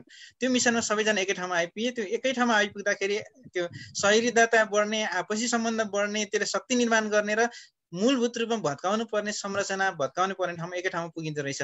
त्यस कारणले अहिले धेरैलाई बानाबाजी चाहिँ के छ भने दलितहरूभित्र भएको अन्तर्विरोध हल नगरिन कहाँ हुन्छ त भन्ने कुरा छ। दलितहरूभित्र भएको अन्तर्विरोध 100% हल गर्नै पर्छ, तर त्यो एकैचोटि हुनेवाला पनि छैन। त्यो एउटा निश्चित मिसन चाहिँ जातीय व्यवस्था विरुद्धको आन्दोलन जति जति सघन हुँदै जान्छ त्यति त्यति दलितहरू पनि एकै ठाउँमा आउँदै जान्छन्, त्यो शक्ति निर्माण हुँदै जान्छ, त्यसले आन्तरिक रूपमा भएको विभेदहरू कमजोर बनाउँदै जान्छ र मूल उद्देश्य भनेको उपरी संरचना विभेदकारी संरचना भत्काउने ठाउँमा सँगसँगै पुर्याउँछ। त्यसो गर्दाखेरि यो विभेदहरू कम हुँदै जाने, अन्त्य हुँदै जाने कुरा हुन्छ। यसो भन्दैमा फेरि आन्तरिक दलितहरूको विभेदको मुद्दालाई नजरअन्दाज गर्न पनि मिल्दैन। दलितहरूभित्र भएको अन्तर्विरोधलाई पनि सँगसँगै हल गर्दै पनि जानुपर्छ, एकीकृत शक्ति निर्माण गर्दै पनि जानुपर्छ। सँगसँगै त्यो उपरी संरचना भत्काउने मिसनमा पनि एकीकृत भएर एकै लाइनमा एउटै सङ्घर्षमा लामबद्ध भएर जाँदाखेरि चाहिँ दुवैतिरको समस्या अन्तर्विरोध पनि हल हुने र उपरी संरचना पनि भत्काउने काममा सँगसँगै पुग्न सकिन्छ। यदि त्यसो गरिएन भने दलितहरू मात्रै मिलेर आउन भन्ने स्थितिमा पुग्यो भनेदेखि चाहिँ सबैभन्दा पढलेख गर्न पाउने, बुद्धि जान्ने अथवा ज्ञान आर्जन गर्ने, ज्ञान वितरण गर्ने तहमा पुगेका मान्छेहरूलाई चाहिँ यो विषयमा कानमा तेल हालेर बसे पनि हुने र दलितले मात्रै मिलाइदिनुपर्छ भन्ने कुरा चाहिँ फेरि अर्को अन्यायको अथवा अर्को खालको अत्याचारको श्रृङ्खला सुरु गर्ने बाहेक अरू केही पनि हुँदैन जस्तो मलाई लाग्छ। यससँग एउटा यहाँ अलिकति हामीको निर्माण भएको हाम्रो समाजमा अहिले पनि स्थापित असाध्यै धेरै स्थापित एउटा भाष्य छ कि विकासको प्रक्रियामा चाहिँ दलित समुदाय धेरै पछाडि पर्यो, यस कारणले गर्दा नि विभेद आदि इत्यादि सारा चाहिँ रहिरहेको छ भनेर यसमा लामो समयदेखि गैर सरकारी संस्थाहरू, राष्ट्रिय तथा अन्तर्राष्ट्रिय गैर सरकारी संस्थाहरूले, विकासे चाहिँ निकायहरूले पनि काम गरिराखेको देखिन्छ। र अझै पनि अब त्यसको परिणाममा हेर्दाखेरि त्यस्तो फेरि हामीले केही फरक पाएका पनि छैनौँ। दलितहरूमाथि अर्थात् महिलाहरूमाथि लगायत अन्य उत्पीडित उपेक्षित समुदायहरूमाथिको चाहिँ त्यस्तो केही फरक पाइएको चाहिँ छैन। तर यो मत अहिले पनि जबरजस्त देखिन्छ। विकासबाट, शिक्षाबाट आदि इत्यादि कुराबाट पछि परेको हुनाले यो चाहिँ के भन्छ, उनीहरू चाहिँ उपेक्षित भएका हुन्। उनीहरूलाई यसरी चाहिँ विकासको प्रक्रियामा ल्याइयो भने चाहिँ के भन्छ बिस्तारै विभेदहरू हट्दै जान्छन् भन्छ। यस सम्बन्धी के भन्नुहुन्छ तपाईँ? यो शिक्षा दिनुपर्छ, रोजगारी दिनुपर्छ भन्ने कुराहरू त यो स्वाभाविक कुरा भए, यो कुरा हुनुपर्छ, नहुनुपर्ने कुरा त होइन। तर शिक्षा दिने बित्तिकै समग्र दलितहरूको मुक्ति हुन्छ त भनेर हेऱ्यो भने त्यो सम्भव छैन। फेरि सबैले रोजगारी पाए, अर्थतन्त्रमा स्वामित्व छ भन्ने हुने बित्तिकै मुक्ति हुन्छ त त्यो पनि सम्भव छैन। यसको उदाहरण के हो भने कतिपय म घुमेको ठाउँहरूमा सुनारहरूसँग असाध्यै धेरै सम्पत्ति छ, तर सार्वजनिक स्थलमा जाँदाखेरि एउटै पार्टीमा वा भोजमा भेट हुँदाखेरि दलितहरूमाथि गर्ने व्यवहार छुट्टै छ। त्यति मात्रै होइन, सार्वजनिक स्थानमा उपस्थित हुँदाखेरि पनि उसको थरका आधारमा, उसको जातका आधारमा गर्ने विभेद त सुसुप्त ढङ्गले त्यहाँ देखि नै हाल्छ। त्यसको मतलब चाहिँ शिक्षित हुँदैमा वा अर्थतन्त्रमा स्वामित्व हुँदैमा मात्रै दलितहरूको मुक्ति हुने सम्भावना छैन। यसको मूल जड फेरि पनि राज्य सत्ता अथवा राज्यको समग्र संरचना नै हो। दलितहरू आर्थिक हिसाबले सम्पन्न त हुने, तर यो के भन्छ जातीय आधारमा छुवाछुत भेदभाव चाहिँ बाँचिरहने स्थिति त्यो बन्छ जस्तो मलाई लाग्दैन। त्यसै गरी राजनीतिक नेतृत्वमा अथवा राज्य संरचनामा दलितहरू कहिले पनि नपर्ने र दलित मुक्तिको कुरा चाहिँ राज्य सत्ताले गर्ने भन्ने कुरा पनि सम्भव देख्दैन। किनकि हामीसँग त जातीय आधारमा, जातीय हिसाबले हुने विभेदको त्यो चरम तहको विभेद मनोविज्ञानमा हामीले पालिराखेकै अवस्था छ, अथवा समग्र राज्य सत्ताले त्यसलाई पालिराखेकै छ। राज्य सत्ता फेरि त्यसैले बचाउँदा मात्रै फाइदा खोज्छ। त्यस कारणले शिक्षा दिँदा राम्रै हुन्छ, रोजगारी दिँदाखेरि पनि केही मान्छेहरूमा सुधार हुन्छ अथवा आर्थिक हिसाबले सुधार हुन्छ, विभेद कम हुने सन्दर्भमा अथवा एक खालको शिक्षा आर्जन गरिसकेपछि प्रतिरोध गर्ने चेतना निर्माण गर्ने तहमा त ठिकै होला, त्यो कुरा त्यो हुनुपर्छ पनि। तर समग्र रूपान्तरण चाहिँ शिक्षा वा विकासका साना साना कार्यक्रम दिँदैमा त्यसले समग्रतामा सम्बोधन समस्याको हल गर्न सक्दैन। अंश हुने हल चाहिँ हुनसक्छ, तर समग्रतामा फेरि अल्टिमेट कुरा भनेको त राजनीतिक व्यवस्था नै हो। राजनीतिक व्यवस्था चाहिँ जातिवादी भइराख्ने, दलित शिक्षा मात्रै मात्रै पाएर पनि केही हुँदैन। यसको सबैभन्दा पढे लेखेका मान्छेहरू भन्ने मान्छे नै सबैभन्दा बढी विभेद गरिरहेको त उदाहरण हामीसँग धेरै छन् नि। पढेर अथवा शिक्षित भएर मात्रै हुने थियो भने त्यस्तो विभेद नहुनु पर्ने।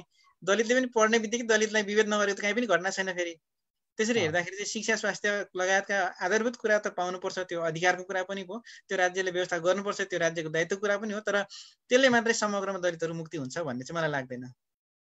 अच्छा, यहाँ अब हामीसँग प्रश्नहरू धेरै छैनन्, यहाँ 2टा प्रश्न मात्रै छन् र एउटा यहाँ मनोज बोगटीले प्रश्न गर्नुभएको छ, साहित्यले दलित मुद्दालाई कति बलिष्ठ सम्बोधन गरेको छ, त्यो के पर्याप्त छ त भनेर भन्नुभएको छ। यसमा चाहिँ म उत्तर लिनुभन्दा अगाडि म के भनौँ भने हामीले हिजो साहित्यसँग सम्बन्धित कार्यक्रम डाक्टर तारालाल श्रेष्ठबाट हिजो गरेका थियौँ। सायद यहाँले राख्नु भएको प्रश्नको उत्तर त्यहाँ पनि यहाँले भेट्न सक्नुहुन्छ। हामीले फेरि यो श्रृङ्खला अलिकति विविध विषयमा श्रृङ्खला चलाएको कारणले गर्दाखेरि यो विषय आज हामीले अलग खालको विषय गरेका छौँ। यद्यपि म यो प्रश्न आइहालेको हुनाले म छोटोमा एक वाक्यमा जेबीजीबाट यसको उत्तर लिन्छु। नेपालमा साहित्य लेखन चाहिँ कसले गर्यो भनेर हेर्ने भने प्रश्नै हुन्छ कि जसले पढ्न लेख्ने अधिकार पाए उसैले साहित्य लेख्यो। र ती लेख्ने मान्छेहरूले अधिकांश, अहिले सबैलाई त भन्दिनँ, अधिकांश जसले साहित्य लेखे मैले अत्याचार गरेँ, मैले दलितहरूमाथि अन्याय गरेँ भनेर लेखेनन्। त्यो लेख्ने हैसियत उनीहरूसँग थिएन पनि, किनकि उनीहरू जातिवाद नै सबैभन्दा बढी त्यो जातिवादी मनोविज्ञानमै हाबी भएको थियो। र केही साहित्यकारहरू पछिल्लो चरणमा अलिकति केही प्रगतिशील साहित्यहरू आएको छ जसले सिङ्गो समाजलाई नै प्रश्न गर्ने, सिङ्गो व्यवस्थामाथि नै प्रश्न गर्ने, सिङ्गो अहिले भनौँ न राज्य सत्ताले पालन पोषण गरेको साहित्यलाई काउन्टर गर्ने तहमा केही साहित्यहरू सिर्जना भएका छन्, जुन कुरा सकारात्मक छ। तर अहिले पनि मूल प्रवृत्ति हेर्ने हो भने यो जातिवादबाट मुक्त भएको नेपाली साहित्य छैन। त्यो बजारले जे खोज्छ, बजारमा जे बिक्री हुन्छ त्यसैलाई बेच्ने खालको बजारिया साहित्य छ। त्यसमा चाहिँ दलितहरूलाई एकदम अतिरञ्जना गरेको, दलितहरूको रोमान्टिसाइज गरेको उपन्यासहरू, कथाहरू, कविताहरू बेच्ने खालको प्रचलन सुरु भएको छ। यसले दलितहरूमाथि न्याय गर्छ जस्तो लाग्दैन। त्यसपछि एउटा प्रश्न छ यहाँ विश्व श्रेष्ठले राख्नु भएको छ, जात व्यवस्थालाई ढलाउन हिन्दू धर्मलाई पुरै इग्नोर गर्नुपर्छ कि पर्दैन भन्नुभएको छ। म तपाईँबाट प्रश्न लिनु अगाडि विश्व श्रेष्ठले यो प्रश्न राख्नु भएको छ। यो अलिकति हामीसँग अझै केही कार्यक्रमहरू अब आउने आइतबारसम्म लगातार हाम्रा कार्यक्रमहरू छन्। यहाँलाई बाँकी कार्यक्रममा पनि सहभागिताको लागि म अनुरोध पनि गर्छु। र दलनका आयामहरू भन्ने बारेमा यो प्रश्नको अलि बढी सम्बोधन त्यहाँ हुनेछ। यो कार्यक्रम बिहिबार छ र त्यो कार्यक्रममा यहाँलाई सहभागिताको लागि अनुरोध पनि गर्दै म जेबीजीबाट एक वाक्यमा यसको उत्तर लिन्छु। अहिले मलाई के लाग्छ भने यो विभेदको स्रोत चाहिँ हिन्दू वर्ण व्यवस्था नै हो। हिन्दू धर्म यसको अलिकति पछाडि जाने हो भने वेदहरूसम्म पुग्दाखेरि चाहिँ को कहाँबाट जन्म्यो भन्ने व्याख्या जसरी वेदमा सुरु हुन्छ त्यसैलाई धर्मको नाममा विभिन्न रचनाहरू निर्माण गरिन्छ। त्यो रामले गरेको कुराहरू होस् अथवा कृष्णसम्म आउँदाखेरिका कुराहरू नि, धर्ममा विभिन्न ठाउँमा जात व्यवस्थालाई व्यवस्थित गर्ने काम चाहिँ धर्म ग्रन्थहरूमा गरिएको छ। धर्म आफैमा के हो म त्यति धेरै बुझ्दिनँ, तर धर्मशास्त्र जसरी लेखिएर जसरी यो ब्राह्मणवाद चाहिँ धर्मको अभ्यास गर्यो त्यसले चाहिँ नेपाली समाजलाई तहस नहस बनाउने काममा त्यसको भूमिका छ। र दलितहरूले धर्म हिन्दू मानिदिनुपर्छ पर्दैन भन्ने पनि मलाई त्यति धेरै बहस गर्नु छैन। तर मुक्ति खोज्ने हो भनेदेखि चाहिँ एउटा निश्चित धर्ममा लागेर अथवा आफैमाथि शासन गर्ने धर्ममा राखेर मुक्ति हुन्छ जस्तो लाग्दैन। जुन विभेदको स्रोत हो त्यसको औषधि चाहिँ एन्टिबायोटिक फरक हुनुपर्छ भन्ने लाग्छ। त्यसको मतलब फेरि एउटा धर्मको अन्धताको औषधि अर्को अन्धता हुन्छ भन्ने होइन। मेरो आफ्नो विषयमा चाहिँ मलाई के लाग्छ भने विभेदबाट मुक्ति खोज्ने हो भनेदेखि चाहिँ हामी कमसेकम नास्तिक हुने समूह अथवा अलिकति भौतिकवादी हुने समूह तयार भयो भने त्यसले सबै धर्महरूमाथि प्रश्न गर्न सक्छ, सबै धर्महरूमाथि आलोचना गर्न सक्छ। एउटा धर्मबाट अर्को धर्ममा रूपान्तरण गर्ने तर आफूले मानेको धर्ममा प्रश्न नगर्ने खालको स्थिति भयो भने धर्मले खालि अन्धताको विरुद्ध अर्को अन्धता बाहेक केही पनि हुँदैन। त्यसैले मलाई के लाग्छ भने धर्मशास्त्रमा आधारित भएर जसरी शासन व्यवस्था गरियो त्यसको प्रतिरोध गर्न जहाँबाट सम्भव हुन्छ त्यहाँबाट प्रयत्न गर्नुपर्छ जस्तो लाग्छ। यहाँ एउटा सरिता तिवारीले मसँग प्रश्न छ भन्नुभएको छ तर उहाँले राखि चाहिँ सक्नु भएको छैन। हामी करिब करिब अन्तिममा आइपुगिसकेका छौँ। प्रश्न आइ नपुगेको हुनाले कतिपय प्रश्न चाहिँ पछिल्ला कार्यक्रमहरूमा पनि हामी लिन सक्छौँ। र अन्तिममा जेबीजीबाट म यो अन्तिममा हामीले यत्रो लामो संवाद गऱ्यौँ करिब 2 घन्टा, अन्तिममा छोटो यो समापन धारणाको रूपमा केही भनिदिनका लागि अनुरोध गर्छु। अन्तिममा प्रश्न आयो प्रश्नमा जाउँ एकपटक। यो अन्तिम प्रश्न हो आजको हाम्रो। यो दलित मुद्दामा संवेदनशील देखिने तर राष्ट्रवाद पितृसत्ता लगायतका मुद्दामा चाहिँ संस्थापनको अन्ध समर्थक मात्रै होइन, हिंसक समेत हुने प्रवृत्ति पनि देखिएको छ। यो अहिलेको ज्वलन्त सवाल पनि हो। यसमा छोटो भनाइ राख्दै यहाँले आफ्नो समापन धारणा राखिदिनु भयो हुन्छ। तपाईले उठाउनु भएको यो प्रीतिसत्ताको प्रश्न अर्को एकदमै महत्त्वपूर्ण प्रश्न हो। यो चाहिँ कुनै निश्चित जात समुदाय भन्दा पनि समग्र नेपालको संरचना नै प्रीतिसत्ताले गाँजेको समाज छ, जसको प्रतिबिम्ब चाहिँ समाजको उपरी संरचना, त्यहाँको मूल संरचना, मूल प्रवृत्ति जे भयो त्यसैको निरन्तरता सबै समुदायमा हुँदो रहेछ। दलितहरूमा पनि त्यो खालको छ। अलिकति आदिवासी जनजातिहरूको कोणबाट हेर्दाखेरि पहिले आदिवासी जनजातिहरूमा त्यत्रो ठुलो पितृसत्ताको दमन त्यति साह्रो देखिँदैन थियो, तर राज्य सत्ता यस्तो बनिदियो कि त्यसले आदिवासी जनजातिलाई पनि छुवाछुत भेदभाव गर्न, पितृसत्ताको अभ्यास तोड्नको लागि सपोर्ट गर्ने खालको राज्य सत्ता बन्यो। दलितहरूको कोणबाट हेर्दाखेरि के देखिन्छ भने त्यो चेतनाको तह, त्यो व्यवहारिक जीवनको अव्यस्तता सबै कारणले दलितहरूभित्र पनि त्यो पितृसत्ताको जड चाहिँ असाध्यै धेरै गहिरोसँगले गाडिएको छ, जड बनेर बसेको छ। आफ्नो जात व्यवस्थाका कारणले दलित महिलाहरू पीडित हुनु परेको छ। त्यति मात्रै होइन, लैङ्गिक हिसाबले महिला भएका कारणले उत्पीडन पर्नु परेको छ। त्यति मात्रै होइन, साधन स्रोतबाट वञ्चितीकरणको हिसाबले हेर्दाखेरि पनि सबैभन्दा बढी उत्पीडित दलित महिलाहरू भएको देखिन्छ। त्यो दलितहरूमा पनि त्यो पितृसत्ता हाबी छ, दलितहरूभित्र पनि एउटा तहमा ब्राह्मणवाद हाबी छ। ती कुराहरूलाई सम्बोधन चाहिँ यो आन्दोलन सँगसँगै ती कुराहरूलाई पनि सम्बोधन गरेर जानुपर्छ। दलितहरूले ब्राह्मणवादको विरोध गर्दै दलितहरूभित्र ब्राह्मणवाद छैन भन्न खोजिएको होइन। त्यो संरचनाले दलितहरूभित्र पनि एक खालको ब्राह्मणवादको निर्माण गरिदिएको छ, पितृसत्ता पनि निर्माण गरिदिएको छ। यो ब्राह्मणवाद, पितृसत्ता सबैको विरुद्धमा पनि यो आन्दोलन हुनुपर्ने जरुरी देखिन्छ। यो यदि त्यसो होइन भनेदेखि दलितहरूले आफूले न्याय खोज्ने र आफैले अन्याय गरिराख्ने खालको अवस्थितिले पनि दलितलाई ठिक ठाउँमा पुर्याउँदैन भन्ने मलाई लाग्छ। यो विषयमा निरन्तर आवाजहरू उठिरहनुपर्छ। यो विषयमा निरन्तर त्यो मुक्तिको विषयमा यो विषय छलफल भइराख्नुपर्छ। सँगसँगै समग्रमा नेपालको महिला मुक्तिको आन्दोलन पनि दलित विषयमा त्यति धेरै संवेदनशील हुन नसकेको हो भन्ने कुरा चाहिँ धेरै चर्चा भइसकेको विषय पनि हो। दलित महिलाहरूको मुद्दा चाहिँ आम नेपालको समग्र महिला मुक्तिको एजेन्डाभित्र त्यति धेरै पर्न सकेको देखिँदैन। यसको एउटै मात्रै उदाहरण के दिन चाहन्छु भने सुदूरपश्चिममा निर्मला पन्तको हत्या भयो, त्यसको घोर भर्त्सनासहित देशैभरि प्रदर्शन भयो। त्यो जुन कुरा जायज थियो, त्यस्तै प्रकृतिको घटना कैलालीमा भयो। माया विश्वकर्माको हत्या भयो, तर मूलधारको भनिने महिला आन्दोलनले त्यो विषयमा बोलेन। त्यो कारण के थियो भन्दाखेरि समग्रमा त्यो दलित आन्दोलनभित्र ब्राह्मणवाद जसरी छ, महिला आन्दोलनभित्र पनि त्यो एक खालको जातीय अहङ्कारवाद त्यहाँ निर्माण भएको देखिन्छ। त्यसकारण सबै ठाउँमा हस्तक्षेप गर्नुपर्ने, सबै ठाउँमा आन्दोलन गर्नुपर्ने आवश्यकता देखिन्छ। यो यति मात्रै भनौँ अहिलेलाई कि यो लामो बहस गर्नुपर्ने जरुरी भएको विषयवस्तु हो। सहिताजीले त्यो विषयमा लेखिराख्नु पनि भएको छ। यसले एक खालको मुभमेन्ट क्रिएट पनि भइरहेछ। यसलाई कन्टिन्यू गर्नुपर्छ भन्ने मलाई लाग्छ। र अन्तिममा जुन छलफल भयो, यो छलफलमा सबै मैले भनेका कुरा मात्रै ठिक हुन् भन्ने पक्षमा म छैन। यो बहस हो, अन्तर्क्रिया हो, छलफल हो। यसरी विचार मन्थन गर्दै जाँदाखेरि नै नयाँ कुरा निर्माण हुने हो जस्तो मलाई लाग्छ। म अन्तिममा जसरी गैर दलितहरूले यो मुद्दालाई आफ्नो मुद्दाको रूपमा स्वीकार गर्ने तह निर्माण हुँदैछ, यो कुरालाई बढाउनु पर्छ। यो कुरा सँगसँगै तपाईहरुको आउने अरू कार्यक्रमहरुमा पनि यो विषयवस्तुहरुमा अलिकति घनीभूत ढंगले छलफल हुन्। यो बहसले नै नयाँ कुरा निर्माण गर्ने हो, किनकि नेपालमा त दलितहरूले बहसमा सहभागी हुनै नपाउने, बहस छलफल गर्नै नपाउने वा एउटा निश्चित जाति वा समुदायको मात्रै यो प्राज्ञिक भनिने, बौद्धिक भनिने यो स्पेसहरु कब्जा गरिरहेको अवस्थामा अलिअलि जे हस्तक्षेप गर्ने प्रयत्न सबैतिरबाट भएको छ। यो प्रगति उन्मुख छ। तपाई हामीले यसलाई निरन्तरता दिनुपर्छ भन्ने लाग्छ। मैले यति भनेर टुङ्ग्याएँ। धन्यवाद। म अलिकति छोटो 2 मिनेटमा हाम्रो रोयजीको धारणा लिन चाहन्छु। त्यसभन्दा अघि म भोलिको कार्यक्रमको बारेमा जानकारी गराउँछु। हामीसँग अझै 4 वटादेखि 5 वटा करिब कार्यक्रम छन्। भोलि चाहिँ अन्तर्जातीय विवाह र दलित आन्दोलनको शीर्षक छ। यसमा चाहिँ पर्णिका कोयु लेखक पनि हुनुहुन्छ, कवि हुनुहुन्छ, अधिकार कर्मीको रूपमा पनि काम गरिरहनु भएको छ। उहाँले प्रस्तुत गर्नुहुन्छ। त्यसैगरी चाहिँ हामीसँग जीएस खत्री त्रिभुवन विश्वविद्यालयमा पढाइरहनु भएको छ, उपप्राध्यापक हुनुहुन्छ अहिले समाजशास्त्रको, उहाँ हुनुहुन्छ। यसैगरी अरू कार्यक्रमहरू पनि हाम्रा छन्।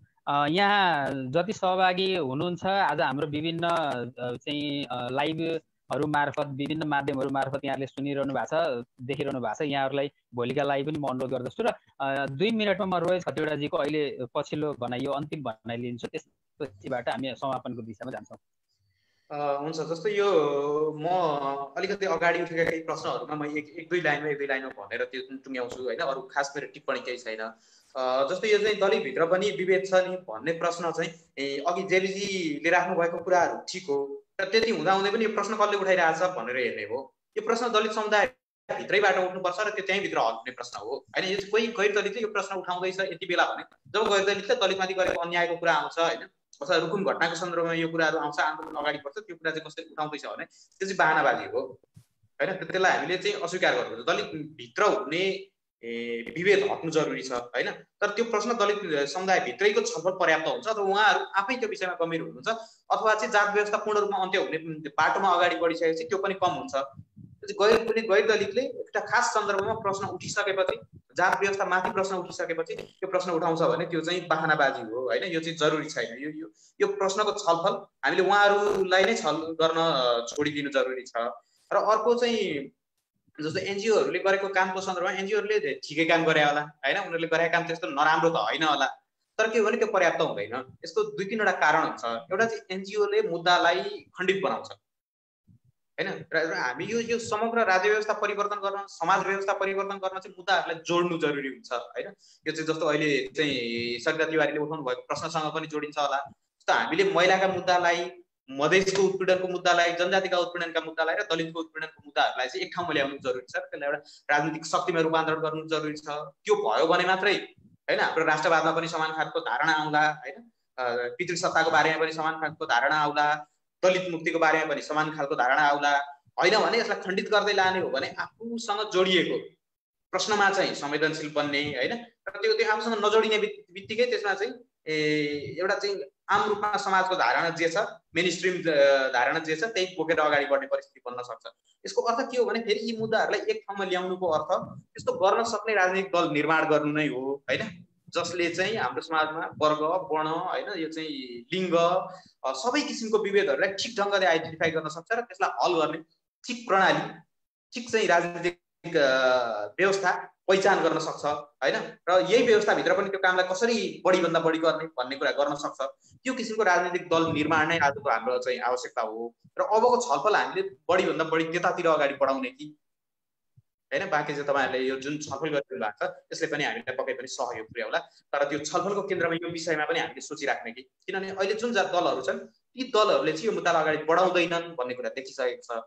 र त्यो दलको, राजनीतिक दलको त्यो शक्ति बिना चाहिँ यो मुद्दा त्यति धेरै अगाडि बढ्न पनि सक्दैन।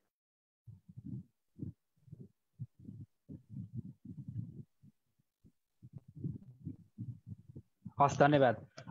हामी आजको कार्यक्रम करिब 2 घण्टाको कार्यक्रम समापनको चरणमा आइपुगेका छौँ। आगामी हामी आइतबारसम्म हाम्रा कार्यक्रमहरू छन्, विविध विषयमा छन् अझै, र केही विषय हामीले सकिसकेका छौँ र ती विषयहरूको हामीसँग रेकर्डेड भिडियोहरू छन्। यहाँहरू ती कार्यक्रमहरू पनि हेर्न सक्नुहुन्छ र आगामी आइतबारसम्म हुने कार्यक्रममा पनि यहाँहरूको यसै गरी साथ सहयोग रहोस्। र आज सहभागी हुनुहुने हाम्रो प्रस्तुता, त्यसै गरी टिप्पणीकर्ता, त्यसै गरी तपाईँ सहभागी सम्पूर्ण महानुभावहरूलाई पनि हार्दिक धन्यवाद ज्ञापन गर्दछु र यो कार्यक्रम यहीँ समापन भएको घोषणा गर्दछु। धन्यवाद।